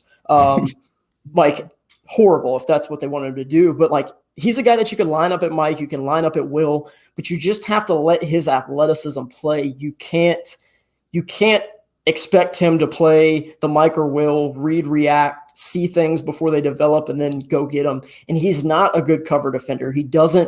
He's not a good cover defender right now. I should say that. He has the ability to be, because of how good of an athlete he is. But when you see him man up, when you see him, like, drop into zones, I think I've seen the video you were showing before, but, like, there's plays in that where you can see, like, before he reacts to go to play the ball, he's, like, looking around like, am I supposed to be where I'm at? He drops interceptions because he can't see things develop and just go and read and react to the football. He has to think a lot. He has to look around and see where everybody is. Am I in the right spot? Do I need to be further in my drop? So I think those are the things that just concern me with him. And he has the athleticism to get better at those. And he's not the Leighton Vander Esch injury deal where you're worried about him staying on the field to develop. So for me, it's just, you can't ignore the off the field stuff with him. Like, you can't. Like, if you just sweep that under the rug, you're not doing this process right. Like, the first thing somebody's going to talk about when they talk about him is, can he be mature enough to play professional football? Can he, and it's not a coaching thing. It's not like he doesn't take coaching. It's just, will he be first one in, last one out? Like, will he take it serious enough off the field to not, let things get caught up and take him away from the game? So again, it's not a horrible, horrible pick. It's just, we did it with Leighton a few years ago. Like, you take the linebacker position that doesn't hold a ton of value. He doesn't develop into what you think he was. And 4 years in, you're like, what are we going to do with this guy? And there's a chance that same storyline could happen with Parsons. So I think all of your concerns are valid. I think, though, that there's a lot of people who said, I want defensive help, right? I just want defensive help for the Dallas Cowboys. And right. I do think that they have achieved this. And I think that's important to focus on. It's fair to, like, I know you're not bagging, but it's fair to bag on who Parson is as a particular individual in terms of his path to the NFL. But a lot of these questions are fair to ask about a lot of prospects, right? Like, will he be the first guy in? Will he be the last guy out? Whatever, et cetera, whatever. I mean, we're talking now about the way that quarterbacks get scrutinized and stuff. This fills a need because the Cowboys linebacker position was terrible. This really, really, really, this helps accelerate the end of, call it the Jalen Smith or Leighton Vander Esch era. I think we both agree the Cowboys are not going to pick up Leighton Vander Esch's fifth-year option, but if they wanted to, they could, and they could move on from Jalen Smith next year. I mean, if you have to have Micah Parsons in one of them in 2022, I think we still want it to be Leighton Vander Esch. And so they have, flexibility there. Connor, we still have a lot to discuss here on the stream, but your closing thoughts before we get out of here, or before you leave us, I should say. Sorry. Like I said, I don't absolutely hate the pick. It's just, you passed up Rashawn Slater, who we wanted them to draft the best player available. I know everybody wants defense, but if you wanted defense, you would have had Caleb Von Chase on last year at 17 over CeeDee Lamb. So if you're saying right now, we need a defense, that theory would have had you with 1 sack and 3 starts in 16 games last year with Caleb Von Chase on and not CeeDee Lamb. So for me, it's yes, you want to target positions of need, important positions of need, but with this linebacker class has depth to it, and so does the offensive tackle class. But when you pass up a guy like Rashawn Slater, who's the number 4 ranked, top 10 player in this class for almost everybody, for a guy that could turn into a really, really good NFL player, there's just too much risk there and again, I know it was a 12th pick, but if they couldn't have found that trade back candidate, they were going to take him at 10. So you're kind of still comparing it as a top 10 pick. Well, thank you for the analysis, Connor. Connor's draft guide is out. You can follow him on Twitter at Connor NFL Draft. You could see it right there. Appreciate you stopping by. We're going to recap the whole first round tomorrow, so you'll see Connor a little bit later. Connor, appreciate it. Enjoy the rest of the first round. Yeah, congratulations. I know you're pumped. All right. Later, Connor. So, okay, let's reset here. Connor's out. We're seeing if any of our other Blogging the Boys staffers have some time. It's a very busy night, obviously. Hope all is well with everybody. If in case you jumped in late, my name's RJ Ochoa. I'm the manager, editor-in-chief over at bloggingtheboys.com. We cover the Dallas Cowboys 24/7, 365. If you didn't, it is literally our jobs to talk about the Dallas Cowboys every single second of every single day. We do this online, bloggingtheboys.com. We have a podcast and we have different shows that go out every single day. We're available on Apple devices. We're available on Spotify. You can listen to us there. Search for Blogging the Boys. Hit subscribe if you can. It really helps us out. We have a lot of competitors at SB Nation. Leave a rating, write a review. That really, really, really goes a long way. If you're watching on YouTube or if you're not watching on YouTube, go to YouTube. Subscribe to the Blogging the Boys YouTube channel. We've been doing all sorts of stuff this offseason. We have no plans to stop because, like I said, our job is to literally talk about the Dallas Cowboys every single second of every single day. I do this also on Twitter, Instagram. You can follow me there at RJ Ochoa as well. Excuse me. So let's continue to dissect the Micah Parsons pick. I'm going to take a sip of my root beer, if you guys don't mind. Again, it's been a long night so far. We've been dealing with a lot of emotions, and I just realized I kept my headphones on, even though I don't have to anymore. So congratulations to me. My ears are now cooling off. So sip of the root beer. Okay. Let's understand where we're at as Dallas Cowboys fans. Let's think about, or let's rather, I want you to give me one word to describe this pick. I want you to tell me how this pick makes you feel. One word to describe Micah Parsons, the newest member of the Dallas Cowboys. By the way, Micah Parsons has wanted to be a member of the Dallas Cowboys for a long time. As you can see, a tweet of his from back in December. And we talked about this all the time back then. We even talked about it here on our YouTube channel. He said, I hope I stay in that blue and white. The thankful emoji, obviously a photo of himself in his blue and white from Penn State, playing at AT&T Stadium. So let's go one word. We have some negative ones. Michael Blevin says, I played Xbox with Parsons. Congrats. We're talking Xbox One here. What's the deal here? Jay Arrowwood says, Parsons really was the best pick available at 12. He will be starting at a 4-3 base with Leighton Vander Esch and Jalen Smith. Might even be on the field in nickel with his 4.39 speed. Zachary says uneasy. I get it. I get it if you're on the fence, right? I think what contributes to this is we all wanted Patrick Surtain. We all wanted J.C. Horn. All of our eggs emotionally were in that basket. And this happens a lot. This happens in NFL drafts when you don't get the player that you really, really, really, really, really want. And we talk about that because last year the Cowboys landed CeeDee Lamb, and that was completely unexpected. And that was just that was going, sometimes when I was in college, we would go to P.F. Chang's, who does not sponsor the show, the great restaurant. And we would go really late. And when we were leaving, the owner would say hey, we got a lot of food left. Do you want some of this? You could take it and have it for lunch tomorrow. And that was kind of like the CeeDee Lamb pick. It was whoa, free food. Awesome. Totally unexpected. And so the CeeDee Lamb pick was that. This is not that. And I think the reason, if you're sad that the Dallas Cowboys did not walk away with J.C. Horn or Rashawn Slater. That's okay, but that's the NFL draft. Things are going to happen that way. The Cowboys are not always going to get the number one player that you want them to get. It's over now, a top 10 pick. They ended up trading back. They got the 12th overall pick, obviously. They picked up a third round pick, and I think that that's such an important note in this. The Cowboys picked up compensation. So it's not just Micah Parsons. If the Cowboys had drafted Micah Parsons at 10 overall, we'd all be sitting here and we would be irate. We would be upset. We would be pissed because that would not have been wise for the Dallas Cowboys to do that. Instead, they traded out. And I get it. I saw a comment a little while ago when Connor was still here about the New York Giants trade offer that they ultimately took with the Chicago Bears. We don't know that trade offer was there with the Dallas Cowboys. And obviously, if the Dallas Cowboys had gotten that offer from, Chicago, they would have taken it. By the way, the Miami Dolphins just took Jalen Phillips. Shout out to Zachary for letting us know. I think this is okay. And it's certainly more okay than, a lot of the internet would have you believe. The Dallas Cowboys, as mentioned, this was a really, really, really bad defense last year. I mean, a defense that was bad in every conceivable way.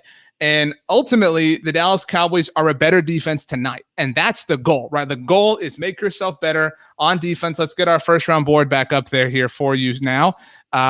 We've got it here. All right. Since Micah Parsons went, let's kind of catch up on the whole draft as a whole as we calm down. Maybe take a sip of root beer yourself. Rashawn Slater did go to the Los Angeles Chargers. Elijah Vera Tucker went to the New York Jets. Mac Jones, the New England Patriots. Zaven Collins went to the Arizona Cardinals. The Las Vegas Raiders took Alex Leatherwood, and the Miami Dolphins just took Jalen Phillips. So right now, the Washington football team is on the clock. Let's see what the Cowboys division rivals do. CZ says, who did the boys get? Welcome aboard, CZ. Seems like you joined us late. Micah Parsons, the newest member of the Cowboys. Lenny Storm says, he is a stud. Come on, give him a chance. Todd says, I'm not pissed about Parsons, but I'm holding out hope he puts it all together. And that's fair. And I think that, again, the Cowboys must feel insanely confident in what Dan Quinn can offer them in terms of molding and grooming players. I mean, this is fair. And look, Christopher Lopez says, RJ, would you have wanted anybody after Parsons? This is a great question from Christopher. If you're watching live with us, who that has gone so far after Micah Parsons would you have rather the Cowboys taken instead of him? Let's just, because we got to factor in the trade back. So who that has gone so far with picks 13 through 18 would you have rather the Cowboys selected instead of Micah Parsons? I have a feeling the most popular answer is going to be Rashawn Slater. Denise comes in, says Slater, of course, obviously, but that's it. I mean, there are a lot of people who like Zaven Collins, but I think that the upside for Micah Parsons justifies it. Like this isn't swinging for the fence. What this to me is, and let's see here. Todd says Jalen Phillips. Let's get that up here. Jalen Phillips. And so that's fine. Victor says, I think Slater would have been a better value. And maybe that's true, but the Cowboys clearly wanted defensive help. And so, in every hit I did leading up to the draft, something I told a lot of people was, I think the Cowboys will take Patrick Surtain because you don't always have to hit a home run. CeeDee Lamb was a home run last year, as we all know. Sometimes you just want to hit a double and you want to get yourself into scoring position. What I think this is like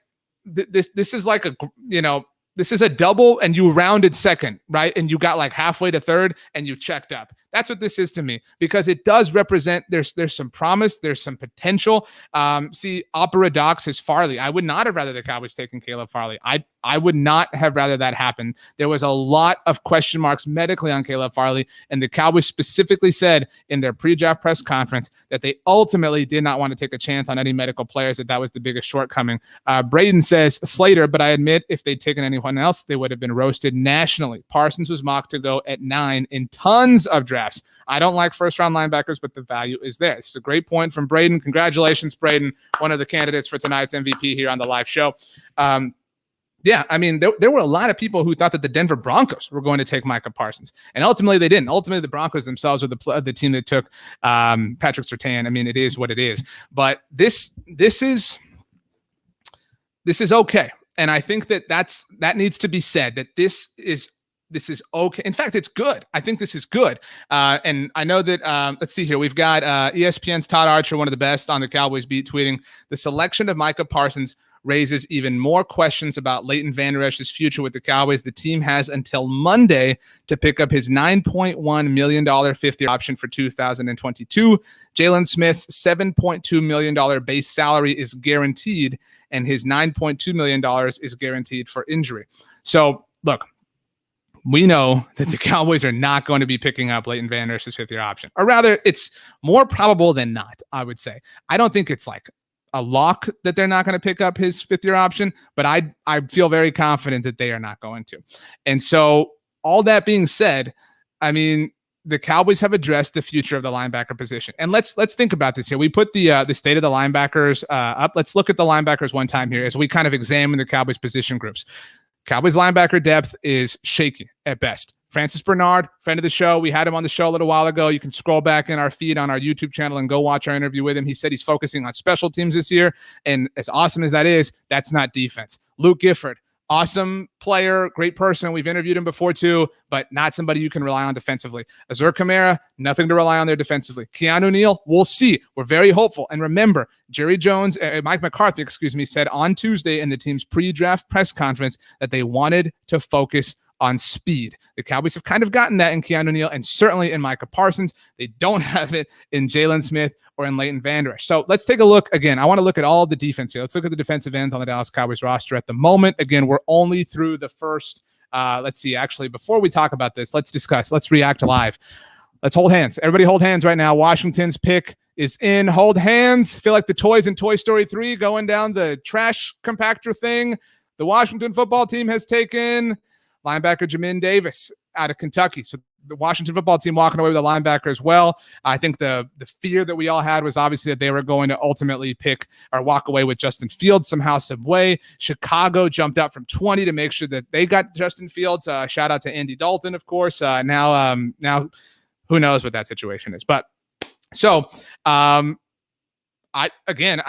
look, if I'm grading who has the best pick so far in the NFC East, it's probably the Philadelphia Eagles, right? Because they got Devontae Smith. But I mean, that's just the player itself. However, I think the Cowboys have done the best job so far in the first round. Call that homer if you want, but the Dallas Cowboys got the player that they ultimately were going to take at 10 overall anyway. Let's get the terms of the trade up one more time. In case you were busy early on, I know that you've got a life. You were cooking dinner. You had the dog outside, whatever. When the Dallas Cowboys traded back with the Philadelphia Eagles, they moved from 10 to 12, and they picked up the 84th overall pick in the process.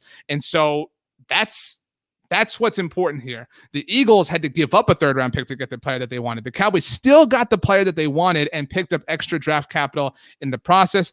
Ultimately, the Giants, who knows how that's going to ultimately, go down.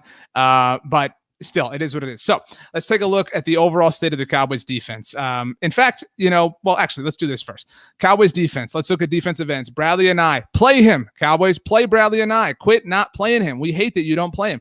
Dorrance Armstrong, Jerry Jones' favorite player of all time. Terrell Basham, who the Cowboys signed in free agency this season. Rondell Carter, one of the snags late last season around this time of year. Randy Gregory, we'll see what he can offer in his continued return. Ladarius Hamilton. DeMarcus Lawrence, obviously the top pass rusher, war daddy on the Cowboys. Breland speaks. The Cowboys did sign Brent Urban and Carlos Watkins this offseason. So there's not a lot to, you're not like filled with defensive ends, but that's okay. Like that's okay to work with. Now let's take a look at defensive tackles. The Cowboys obviously drafted Neville Gallimore in the third round last season, Justin Hamilton, Tristan Hill, their second round pick 2 years ago, Walter Palmore and Antoine Woods, who the Cowboys brought back, who's obviously a great rotational player, etc. Now let's look at the DBs because this, Keemon Hall, Rashad Robinson, that's fine, but this is where people have a hang-up, and this is where losing J.C. Horn and Patrick Surtain hurt a lot. At corner, the Cowboys have Anthony Brown, Deontay Burton, Maurice Kennedy, who opted out of the season last year, Trayvon Diggs, last year's second-round pick, C.J. Goodwin, who's a special teams ace, obviously, Jordan Lewis, who they re-signed this offseason,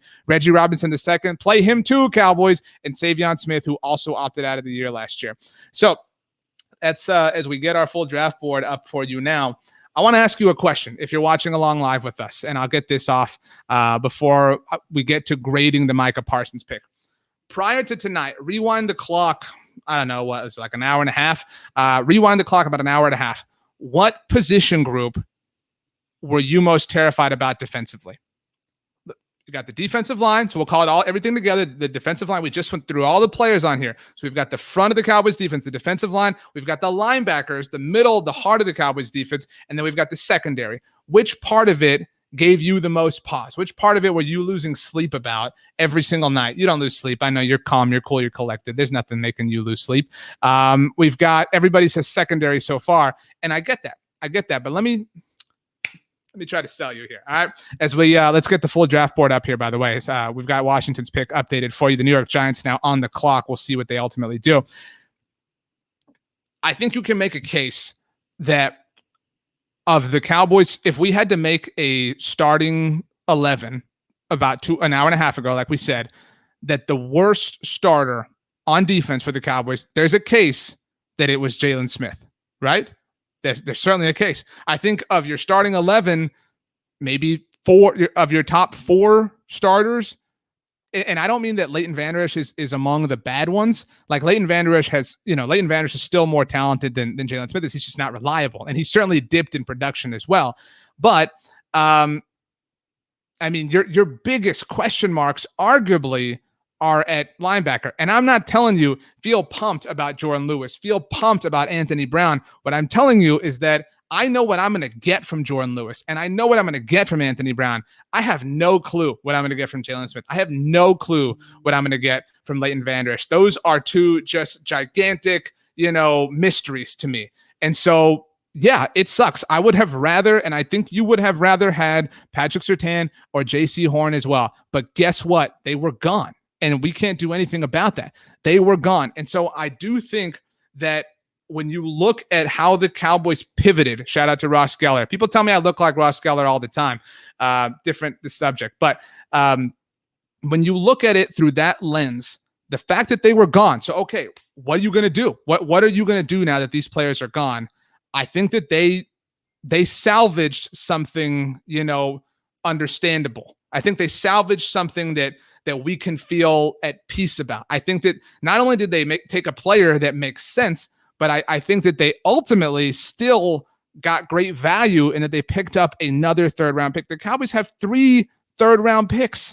They have 3. And they have 3, and they still got the player they wanted. It sucks that both corners went, but they have 3 3rd-round picks and a linebacker who, as Connor said, and I agree with him, it's very, very, very possible that we get to like October and Micah Parsons is the best linebacker on the Dallas Cowboys. So all that being said, we've talked about this for a long time. Let's go ahead and take your grades, and we'll do a group grade in terms of the Micah Parsons pick, and factor in the trade for me. So you're talking about, let's put this back up here for you one more time. The terms of the trade for the Dallas Cowboys ultimately walking away with Micah Parsons. They gave up the 10th overall pick, which became Devontae Smith. They received the 12th overall pick, which obviously became Micah Parsons, and the 84th overall pick. Give me your grade for it, whether you're watching on Twitter, on Facebook, or on YouTube Live. And if you're watching on YouTube, or even if you're not, head on over to YouTube, hit that subscribe button, because we're going to be churning out content all draft weekend long. We're going to be here for every single Cowboys pick. We're going to have a great time.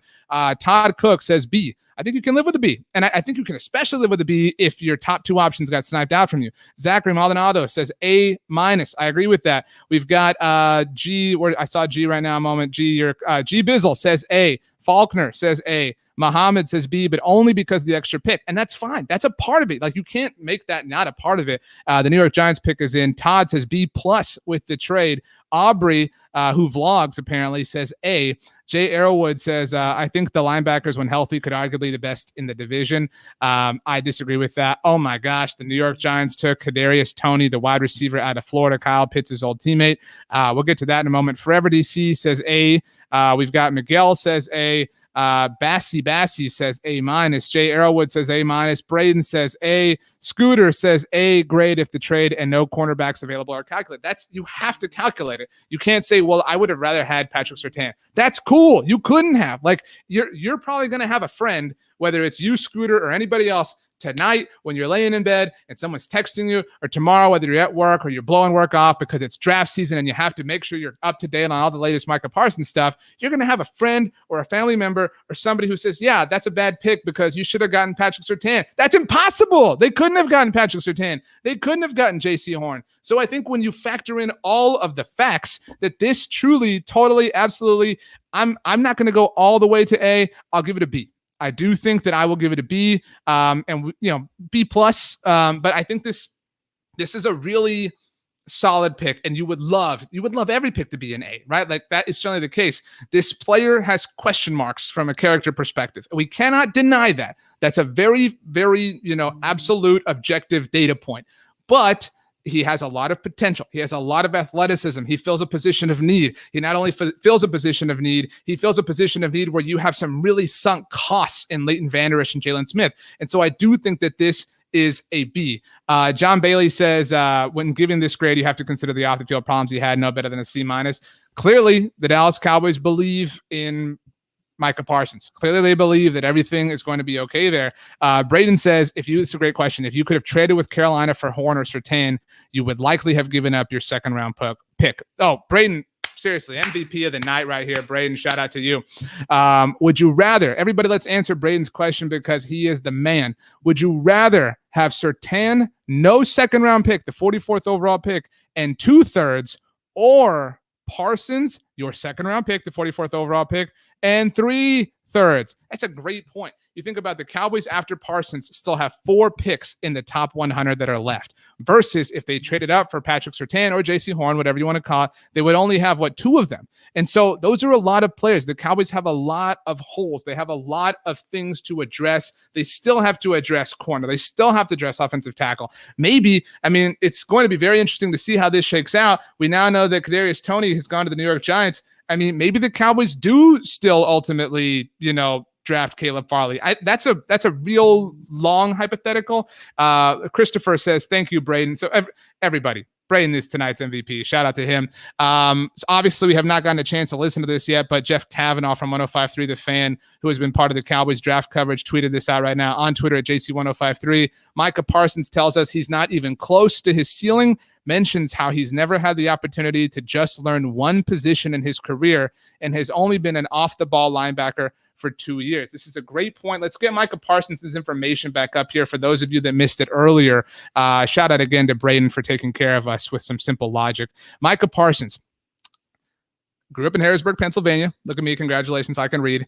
Played defensive end in high school, but switched to linebacker when he started playing for Penn State. All right, this is what we're talking about here. He did not play last season. He opted out and has been training for the 2021 NFL Draft every single day, and he only started 1 year at Penn State, but finished his career with 192 tackles, 6.5 sacks, and 6 forced fumbles. Let's take a look at his athletic prowess. So we're talking about this player still has not fully established himself as a football player. Look at 4.36 He is an athletic marvel. And so, yes, there are cons. There are pros and cons associated with every player, with every pick, with every situation, with anything that happens ever in the world of football, not just in the NFL draft. Everything is a constant guessing game of evaluation between pros and cons. And so there are a lot of pros. It is very important to mention the cons, but it is also equally important to mention the pros. Al says can't get over a 4.36 for a linebacker. He could fly. He can literally fly. As Al says, he's faster than many wide receivers. And that's, again, if you watched the Dallas Cowboys pre-draft press conference on Tuesday, they generally are very honest about what they are looking for when it comes to the draft. Mike McCarthy said that they wanted to find speed. And that is what they've done. Think about Keanu Neal. And I'm not saying that Keanu Neal is running a 4.36 or anything, but Keanu Neal is going to play some weak side linebacker for the Cowboys, a faster, just general, prototypical weak side linebacker overall. This is clearly something that they want to find, something that they want to establish. Odessa says Parsons has room for growth. I agree with that. Jay Arrowwood, at least Parsons is fast enough to cover Pitts and any tight end. That hurts. Hurts in the old Corazon. The Kyle Pitts, now a member of the Atlanta Falcons, for what it's worth. The Dallas Cowboys will play Kyle Pitts this season. Jay with a great point. Now, the Dallas Cowboys still could, very likely will, add a cornerback at some point in the draft, but mentions maybe Quinn has a backup plan to bring in Richard Sherman since they couldn't get Surtain or Horn. I like this thought process here. This is something that we've talked about before. Richard Sherman's still hanging out there in free agency, if you didn't know that. And ultimately, look, I can say promise, but this night has shown us that no promise is guaranteed, but I feel very confident in the notion that the Dallas Cowboys will add a corner in the draft, probably sometime very soon. I mean, maybe not tonight, but I would be absolutely stunned. I've got a root beer here that I haven't even finished, which is how dedicated I am here. No big deal. I would eat my root beer can if the Dallas Cowboys went tomorrow and didn't draft a single corner. I would be very, very, very surprised because they need depth, and they need not just depth, they need viable talent. Now, Muhammad says Sherman is toast. I agree with that. But the point here, I think generally, is that free agency is still an option. The point is generally that the Cowboys still have options. It's not like Patrick Surtain or J.C. Horn were the only players ever that could play corner for the Dallas Cowboys in the foreseeable future. Justin Johnson says Richie Grant at 44, not a corner, but we also need a safety. Also, I agree. I agree with that. I would love that pick. Let's see. A tweet. Here we go. Micah Parsons, speaking on 105.3 The Fan, said that he's been playing off raw potential and instincts. Ooh, says he's excited for scary potential once under Dan Quinn's tutelage. Again, mentioned that he, he's very raw, obviously, at the linebacker position. So it is what it is. Forever DC notes, we've been talking about this all night, that the Cowboys traded down to get another top 100 pick and got their guy too. I love that. I mean, I really do. I really don't want to just sit here and be Homer with you guys. I'm not trying to say the Dallas Cowboys fleeced the NFL tonight. I don't think that whatsoever. But you know what I do think? I think that tonight the Dallas Cowboys, the alarm went off at the Star in Frisco. Like, remember when you were a kid and the alarm would go off and you wouldn't treat it seriously, whatever, because it was just like a fire drill, and you would just walk outside and talk to your friends, and you would see the people in other classes that you didn't get to see all day. Hey, what's up? How's it going? Sun shining, whatever. This wasn't that. This was like the SpongeBob Patrick meme, like freaking out because they got sniped directly in front of them. They lost both of their corners at the 2 picks in front of them. That was not ideal. And so I think that the most important thing to say and the most accurate thing to say is that the Dallas Cowboys did a great job of reacting in the moment. They clearly, Stephen Jones said today, he was on with our friends at UK Cowboys, that they did a lot of homework, that they were well prepared. They were ready for almost any circumstance. And I think that the results ultimately showed. And I think that that's something very, very, very, very impressive. Again, not the most impressive thing that's ever happened in the history of the NFL, but it is what it is. We have a tweet from Ezekiel Elliott to show you here. Tweeted at Micah Parsons, the newest linebacker on the Dallas Cowboys, said not to touch him in practice. So obviously super competitive stuff going on for the Dallas Cowboys. Dak Prescott has also tweeted welcoming Micah Parsons to the Dallas Cowboys. But Zeke said, don't touch me in practice, Rook, with the crying, laughing emoji. So good for the guys ultimately, and nice little rivalry there, Penn State, Ohio State, etc. So let's take a look at some of Micah Parsons' highlights. We played these earlier, but this is the newest member of the Dallas Cowboys, so you can never get enough. Here we go. Micah Parsons. We've circled him for you because we like to make things nice and simple. Get through. Okay. See, this is an element of the whole linebacker core that we have seen the Dallas Cowboys missing for some time. We need to see a linebacker that just attacks the ball carrier, whether that's quarterback, whether that's the running back, whatever's happening. Micah Parsons has the athleticism to back up that aggression. We've all seen Jalen Smith be hyper aggressive and it not work out, but Micah Parsons can run to the point that he can back that up. That's not something that a lot of players in the NFL can do. This is somebody that can do that, and this is somebody that is now a member of the Dallas Cowboys. And again, a lot of this is instinct. This does really jive with what Micah has been saying so far on 105.3 The Fan. This is just playing off of natural assumption, natural ball skills, and hoping. There's a lot of learning that needs to happen here, and I think when you combine that, when you combine the education that comes with the NFL, with playing at the professional level, with playing under coaches and defensive coordinators like Dan Quinn, suddenly things get different. And I think if, in an ideal world, you're talking about a player that ultimately, gets intellectually, cerebrally on a high level. Sean Lee just retired this week. That's as high of a level as you can get to. And if you can combine an elite mental game, with something that is very physical and very athletic and very fast and very quick, I mean, how is that not something you want? And so let's take a look at the whole draft here. The Indianapolis Colts have made their selection here. It's been a fun night. I think I've had fun. I know I've had fun. I hope that you have had fun. We've got the Indianapolis Colts. Their pick is in, and we should have it on the board for you here. This computer is being it's being mean. Here we go. All right, the full draft order so far. That is not what we wanted here. Here's what we wanted. The Indianapolis Colts taking defensive end Kwity Paye. So a lot of this draft has been chalk so far in terms of predictions. Obviously, Trevor Lawrence, Zach Wilson. A lot of people definitely thought that Trey Lance was a possible pick for the San Francisco 49ers. That is ultimately where he went. Kyle Pitts went to the Falcons. That was not a shock. Jamar Chase, a lot of people thought would go to the Bengals. Jalen Waddle, an option in Miami, went there. Penei Sewell, not shocking. What really did this, maybe not surprise, but what was a surprise for us in terms of having to react on the fly was that J.C. Horn went to Carolina and Patrick Surtain went to Denver. So if you'd missed it somehow, some way, the Dallas Cowboys traded out of 10 overall with the Philadelphia Eagles of all teams. They did pick up a third-round pick, the 84th overall pick in the process. So Devontae Smith, the reigning Heisman Trophy, goes to Philadelphia. The New York Giants traded out of number 11 with the Chicago Bears. They now have a new quarterback who is not Andy Dalton. The Giants moved back to 20 overall. Then the Cowboys, with the pick that they got from the Philadelphia Eagles, took Micah Parsons. After that, the Chargers took Rashawn Slater, who a lot of us wanted instead of Micah Parsons. But hey, this is the avenue the Cowboys chose to take. Elijah Vera Tucker go to the New York Jets. Mac Jones, New England. Zaven Collins, Arizona. Alex Leatherwood to Vegas. Jalen Phillips, Miami. Jamin Davis to the Washington football team. Kadarius Toney to the New York Giants. And Kwity Paye to the Indianapolis Colts. It has been a lot of fun. How are you feeling? Let's do this. Wherever you're watching, YouTube, Twitter, Facebook, let's power rank. Now that all 4 NFC East teams' picks are in the mix here, let's rank best to worst each of the divisions. And let's rank each of the division teams who has done the best job tonight to who has done the worst job tonight. And remember, the Cowboys picked up the 84th overall pick in the process, and that the Giants picked up, a future first, a 5th round pick this year, and a future 4th. I might be getting the 5th and 4th off. So all that being said, there's an argument that the Giants did the best job because they picked up a future first round pick. Although, while they did walk away with a wide receiver, this is something Micah Parsons fills a need for the Cowboys and is a player that a lot of Cowboys fans like.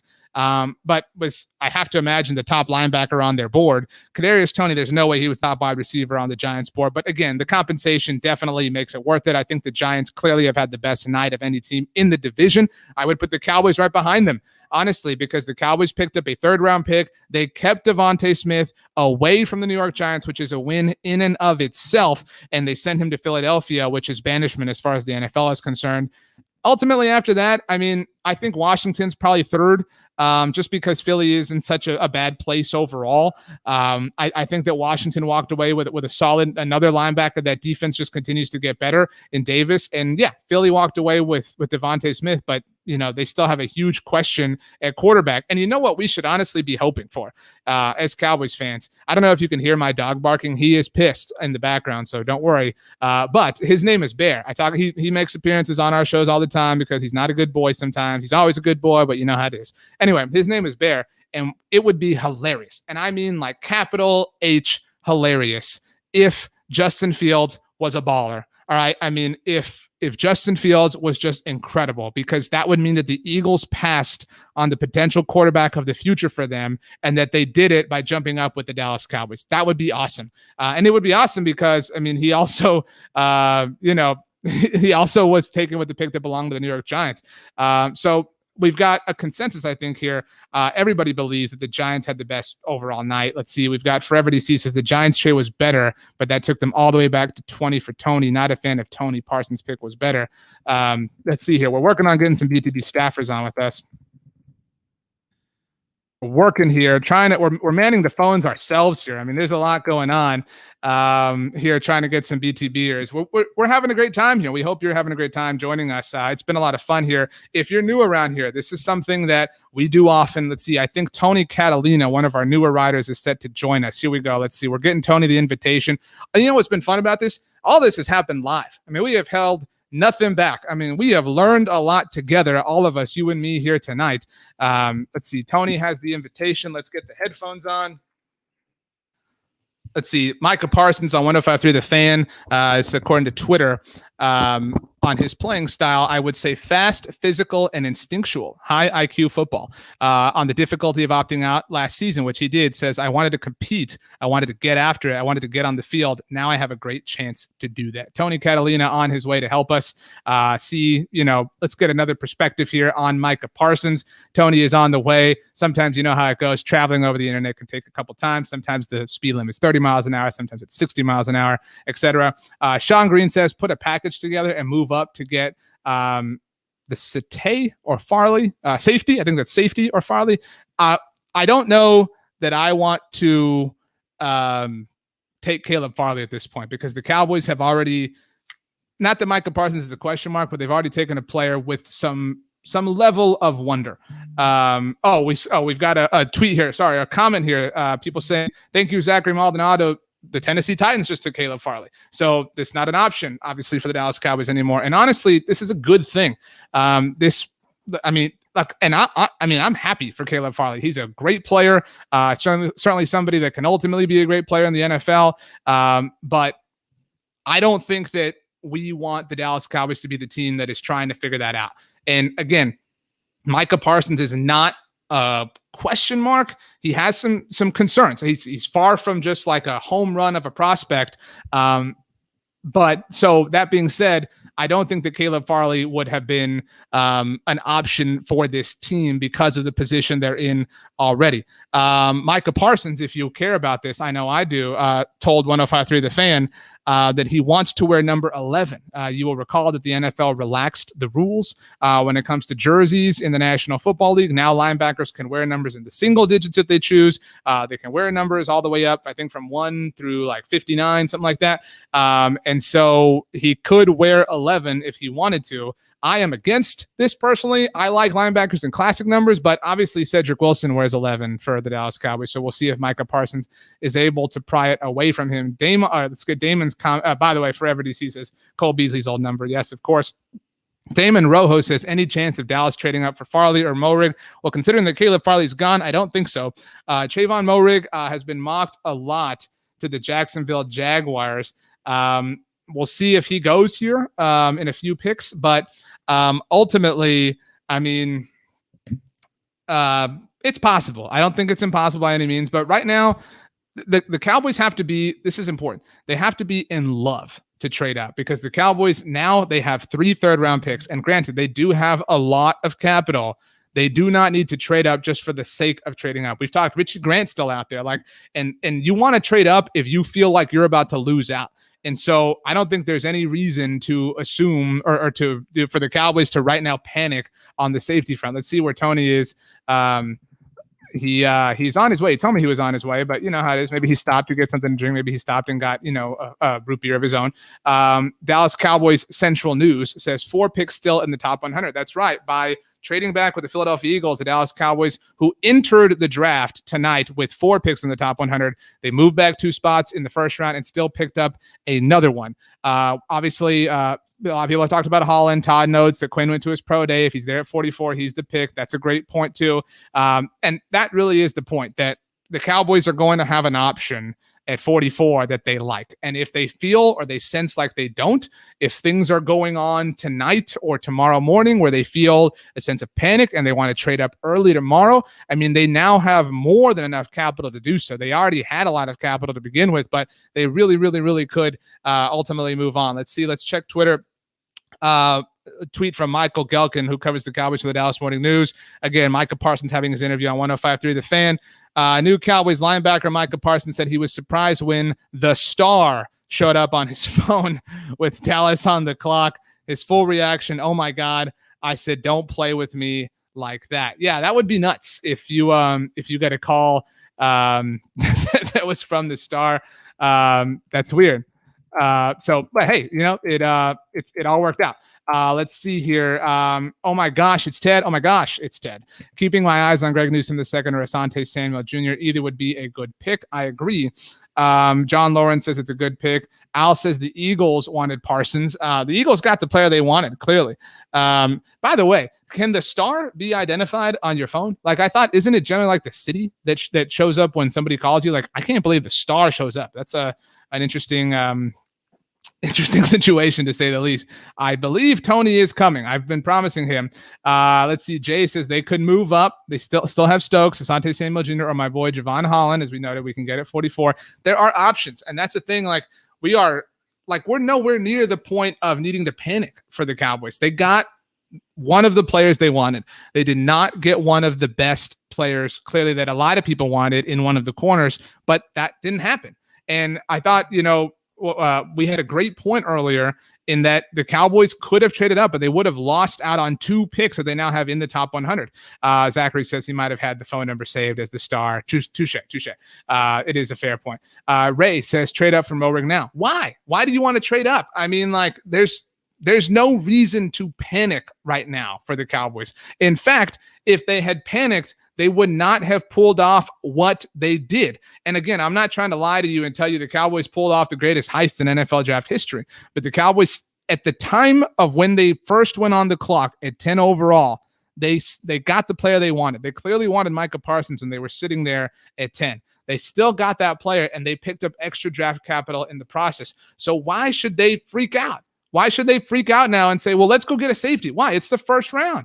It's the first round. Everybody's got to pick. Generally, Odessa says it's early, no panicking. I agree. Let's just stay calm. Let's stay cool. Let's all take a deep breath. Todd Cook says, I want 3 players with our top 100 picks. Look, I get it. And those are assets to move up. If you feel like the Cowboys should move up for a particular player, if things start to go one way, if safeties start to fly early tomorrow, and again, we will be back here tomorrow streaming live, so make sure you subscribe to the Blogging the Boys YouTube channel. Follow us on all our social platforms because we're going to be doing this again. Going to have a great time. Maybe we'll get more root beer. Who knows? But I mean, if things start to go one way, the Cowboys have enough capital that they can move up in a flash. That's part of what the Micah Parsons trade, or the trade to ultimately land him, yielded for them, was flexibility. And they already had that, to be clear, because of all the comp picks that they got. But now they have even more. The Cowboys right now have so many picks tomorrow. I mean, it's a ridiculous thing. Tony is finally here. Tony, how goes it? 1 second. Let's get this off the screen so we can get you in here. Hope all is well for you, Tony. Tony Catalina, one of the newest writers at bloggingtheboys.com. TC, how goes it? How you doing, RJ? How is your Thursday night going? Your thoughts on Micah Parsons? I definitely, I knew it was a possibility, but I didn't see it going that way. I think we're all kind of hoping for one of the 2 cornerbacks to fall our way there. When we traded back, maybe to get Slater or somebody of that nature. But, to see Micah Parsons go that way, it was interesting for sure.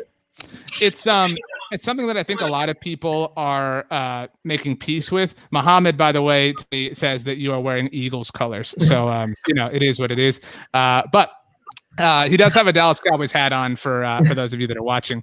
I think I'm not trying to overly praise the Cowboys. However, I do think that they did see. Oh my gosh, it's Ted says Denver drafting Surtain was a gut punch, and it was. I mean, a lot of people wanted Patrick Surtain, and a lot of people rightly so.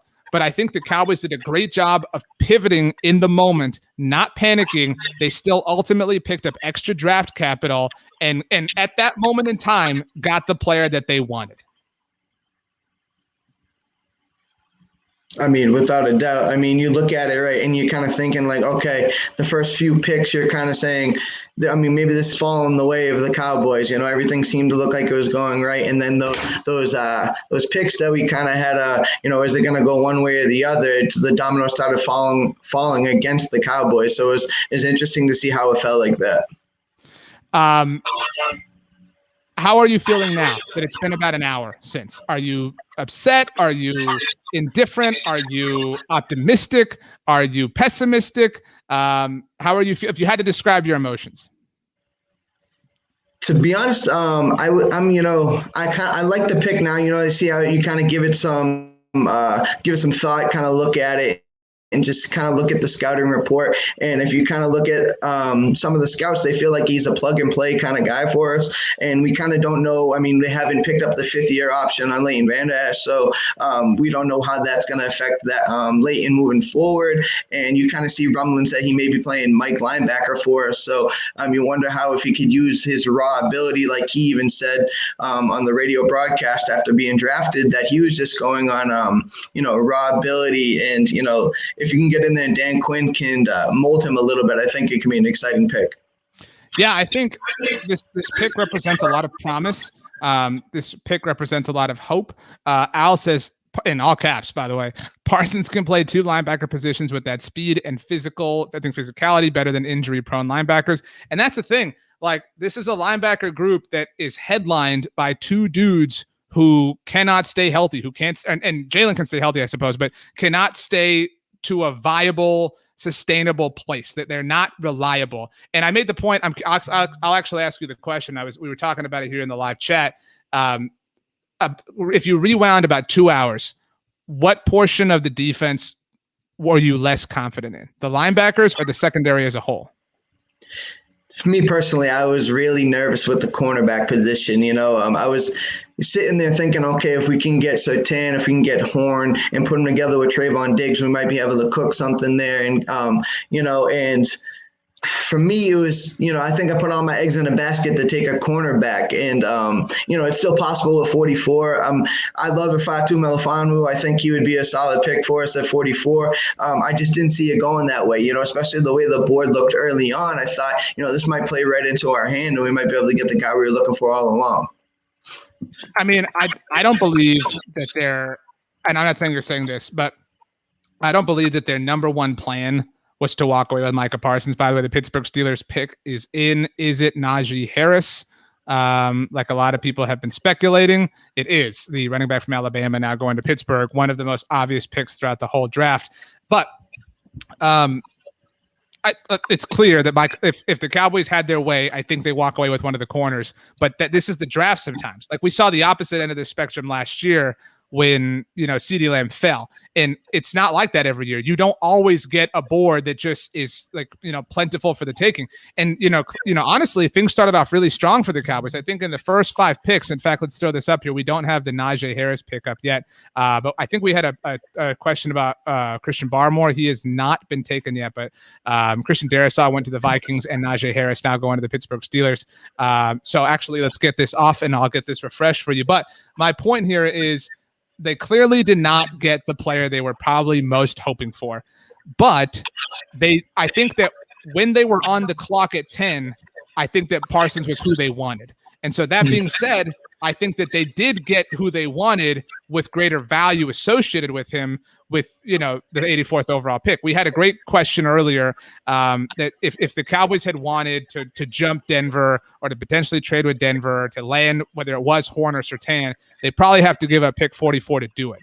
And so, and they're obviously not getting 84 in return.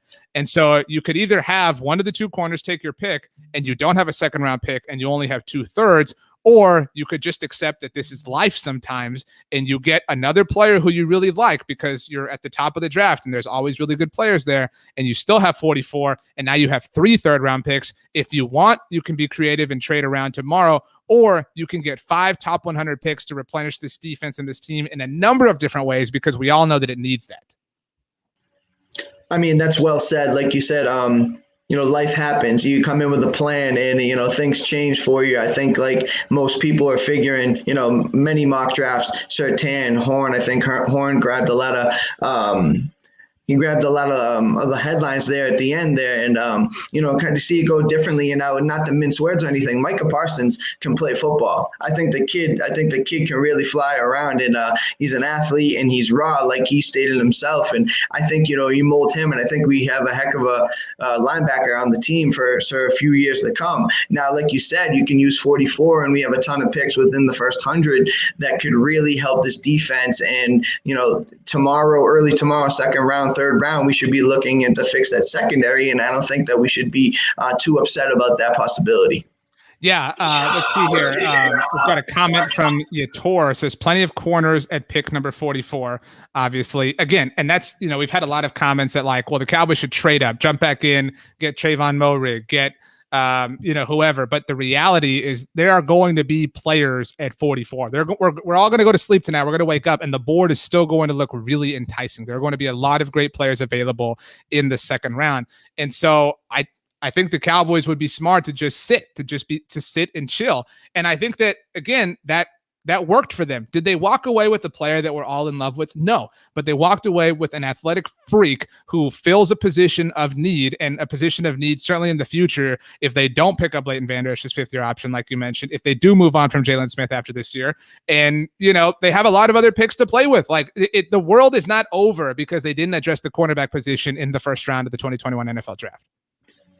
I mean, I think we're all in this agreement here that, if we addressed any layer of the defense, it needed an influx of talent, whether, cornerback, linebacker at the D line. I know they were looking at Christian Barrymore and, anywhere could help this team, right? I mean, I think we're getting stuck too much on the, Parsons at 10 isn't as enticing as him maybe at 12 or 15. And, everybody had the heart set on cornerback. But, let's not take away from the fact we got a really good football player here and a kid that could really help us.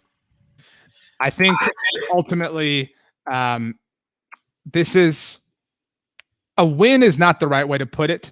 But this is about as good as it could have gone given the disaster scenario that unfolded. Tony, do you have any final thoughts, closing thoughts? Actually, let's instead of that, let's go. Tony, what do you want to see be the Cowboys pick with the 44th overall selection tomorrow? I've been big on the Fatu Melifonwu train. I think he fits the cover 3 scheme. I think Dan Quinn would love him. And I know they say don't, pick for scheme and whatnot, but I think the kid's skills translate. He's a tall, lengthy, rangy kid. I think people are scared a little bit because his brother turned out to be a bust. And, you don't want to really put that on him because, you got to look at the kid individually, look at the tape, look at the competition he played against. And, the kid's not afraid to tackle. He's not afraid to, he's got the hips, he's got the length. And, for me, I think if we can come out of here with him at 44, I'd be pretty excited about what we did at the beginning here. Tony, you did it all. You said it all. We appreciate you taking the time to join us here. Tony's going to have a lot of stuff over the weekend, as everybody else is, at bloggingtheboys.com. What's something you're excited to write now that the Cowboys have taken Micah Parsons? Oh, man, I just want to dive in more to his tape. I think everybody gets a tape evaluation. I just want to get in there a little bit, see how he can help the defense as a whole. All right. Well, Tony Catalina, one of the newest writers at bloggingtheboys.com. Thanks so much for taking the time to join us here on the live show. Hope you have a great rest of the night. We'll be looking forward to everything you got coming out on, bloggingtheboys.com later this week. Tony was muted there at the end. Apologies there. That's a user error. This has been a night. This has been a night where we've experienced a lot together. We have grown, I think, as a family. I mean, I don't know. How are you guys feeling? Let's actually run a poll right now while we're all still here. We have preached the importance of being patient. I can take this off, by the way. I don't need these headphones anymore. But we have preached the importance of being patient. That being said, yes or no? That's all I want. Yes or no answers. Should the Dallas Cowboys trade back up into the first round? Yes or no? That's all I want. I want yes or no answers, whether you're watching on Twitter, whether you're watching on Facebook, aka the Book of Faces, whether you're watching on YouTube.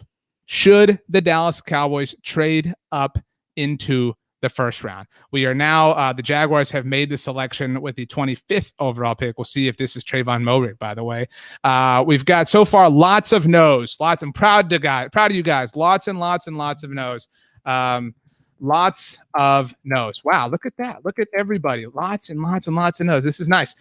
Making sure here we're not missing anything in terms of what's happening on Twitter as the votes continue to come in. Wow. We've got a lot of no's. Let's go. Your number one reason why you don't want to trade up. Why? Why don't you want to trade back in? I don't either, but I've stated my case. Why don't you, Anthony? Hell no. No. Okay. With an exclamation point. So now Jack Costello brings up an interesting point. Some people are newer at football. Some people, don't understand the finances of football. This is an important point. If you do not know, first round picks in the NFL, all rookie contracts are for 4 years. However, first round picks have a 5th-year option. All right. First round picks ultimately have their contracts for 5 years if a team wants to do so. A team, when a player is going into their 4th year, like Leighton Vander Esch is here in 2021, that team must decide if they want to pick up that player's fifth-year option. So if you really believe, as Roger Goodell is sitting in his I'll be honest with you, I don't know what a Barker lounger is. I've heard the term like on Friends, like Joey's Barker lounger, but I don't know what that is. The Jaguars just took Travis Etienne, the running back out of Clemson. So not Trayvon Moehrig. And so if you really, really, really value a fifth-year option on a player, you could jump up. But I mean, that's really not something that I think is hard pressing right now. Yao, I think it's Yao, says take Richie Grant in the second. Yeah, I mean, right now, things are working for the Cowboys. This is, let's see here, a very interesting tweet from Adam Schefter. That Adam Schefter's being cute. This pick that the Jaguars just used was the pick that they got from the Rams in the Jalen Ramsey trade. Adam Schefter trying to throw me off. But anyway, let's see here. We have, I feel like we've said it all. And I feel like we have had, we've had some therapy here tonight, you and I. We have had, we've had, I think, some moments where we grew as a society, as a fandom, as a family. And I think that we ultimately are satisfied with where things are with the Dallas Cowboys. So all of that being said, let's get this comment off the screen here, by the way, if I can find it. Thank you. Appreciate it. Yeah. So we are done for the night here.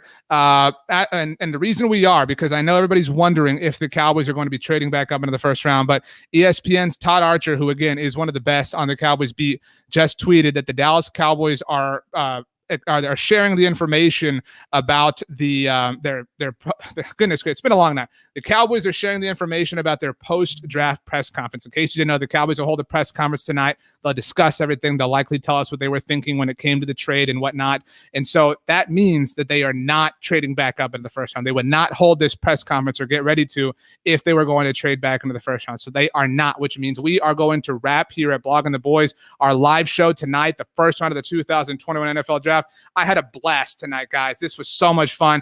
Thank you to everybody for dealing with us while we did things on the fly. It was so much fun. This is going to be a great memory for me, and I hope for you. This was just such a great time, and the best part about it is we're not going anywhere. We're going to be back tomorrow. We will be back for every pick that the Cowboys make tomorrow, so make sure you follow us on Twitter, make sure you like us on Facebook, and make sure you please subscribe to our YouTube channel. We will be going live on YouTube a lot throughout the rest of the offseason, and obviously into this season, we have film reviews. We have a film review that's going to be coming soon on Micah Parsons, obviously.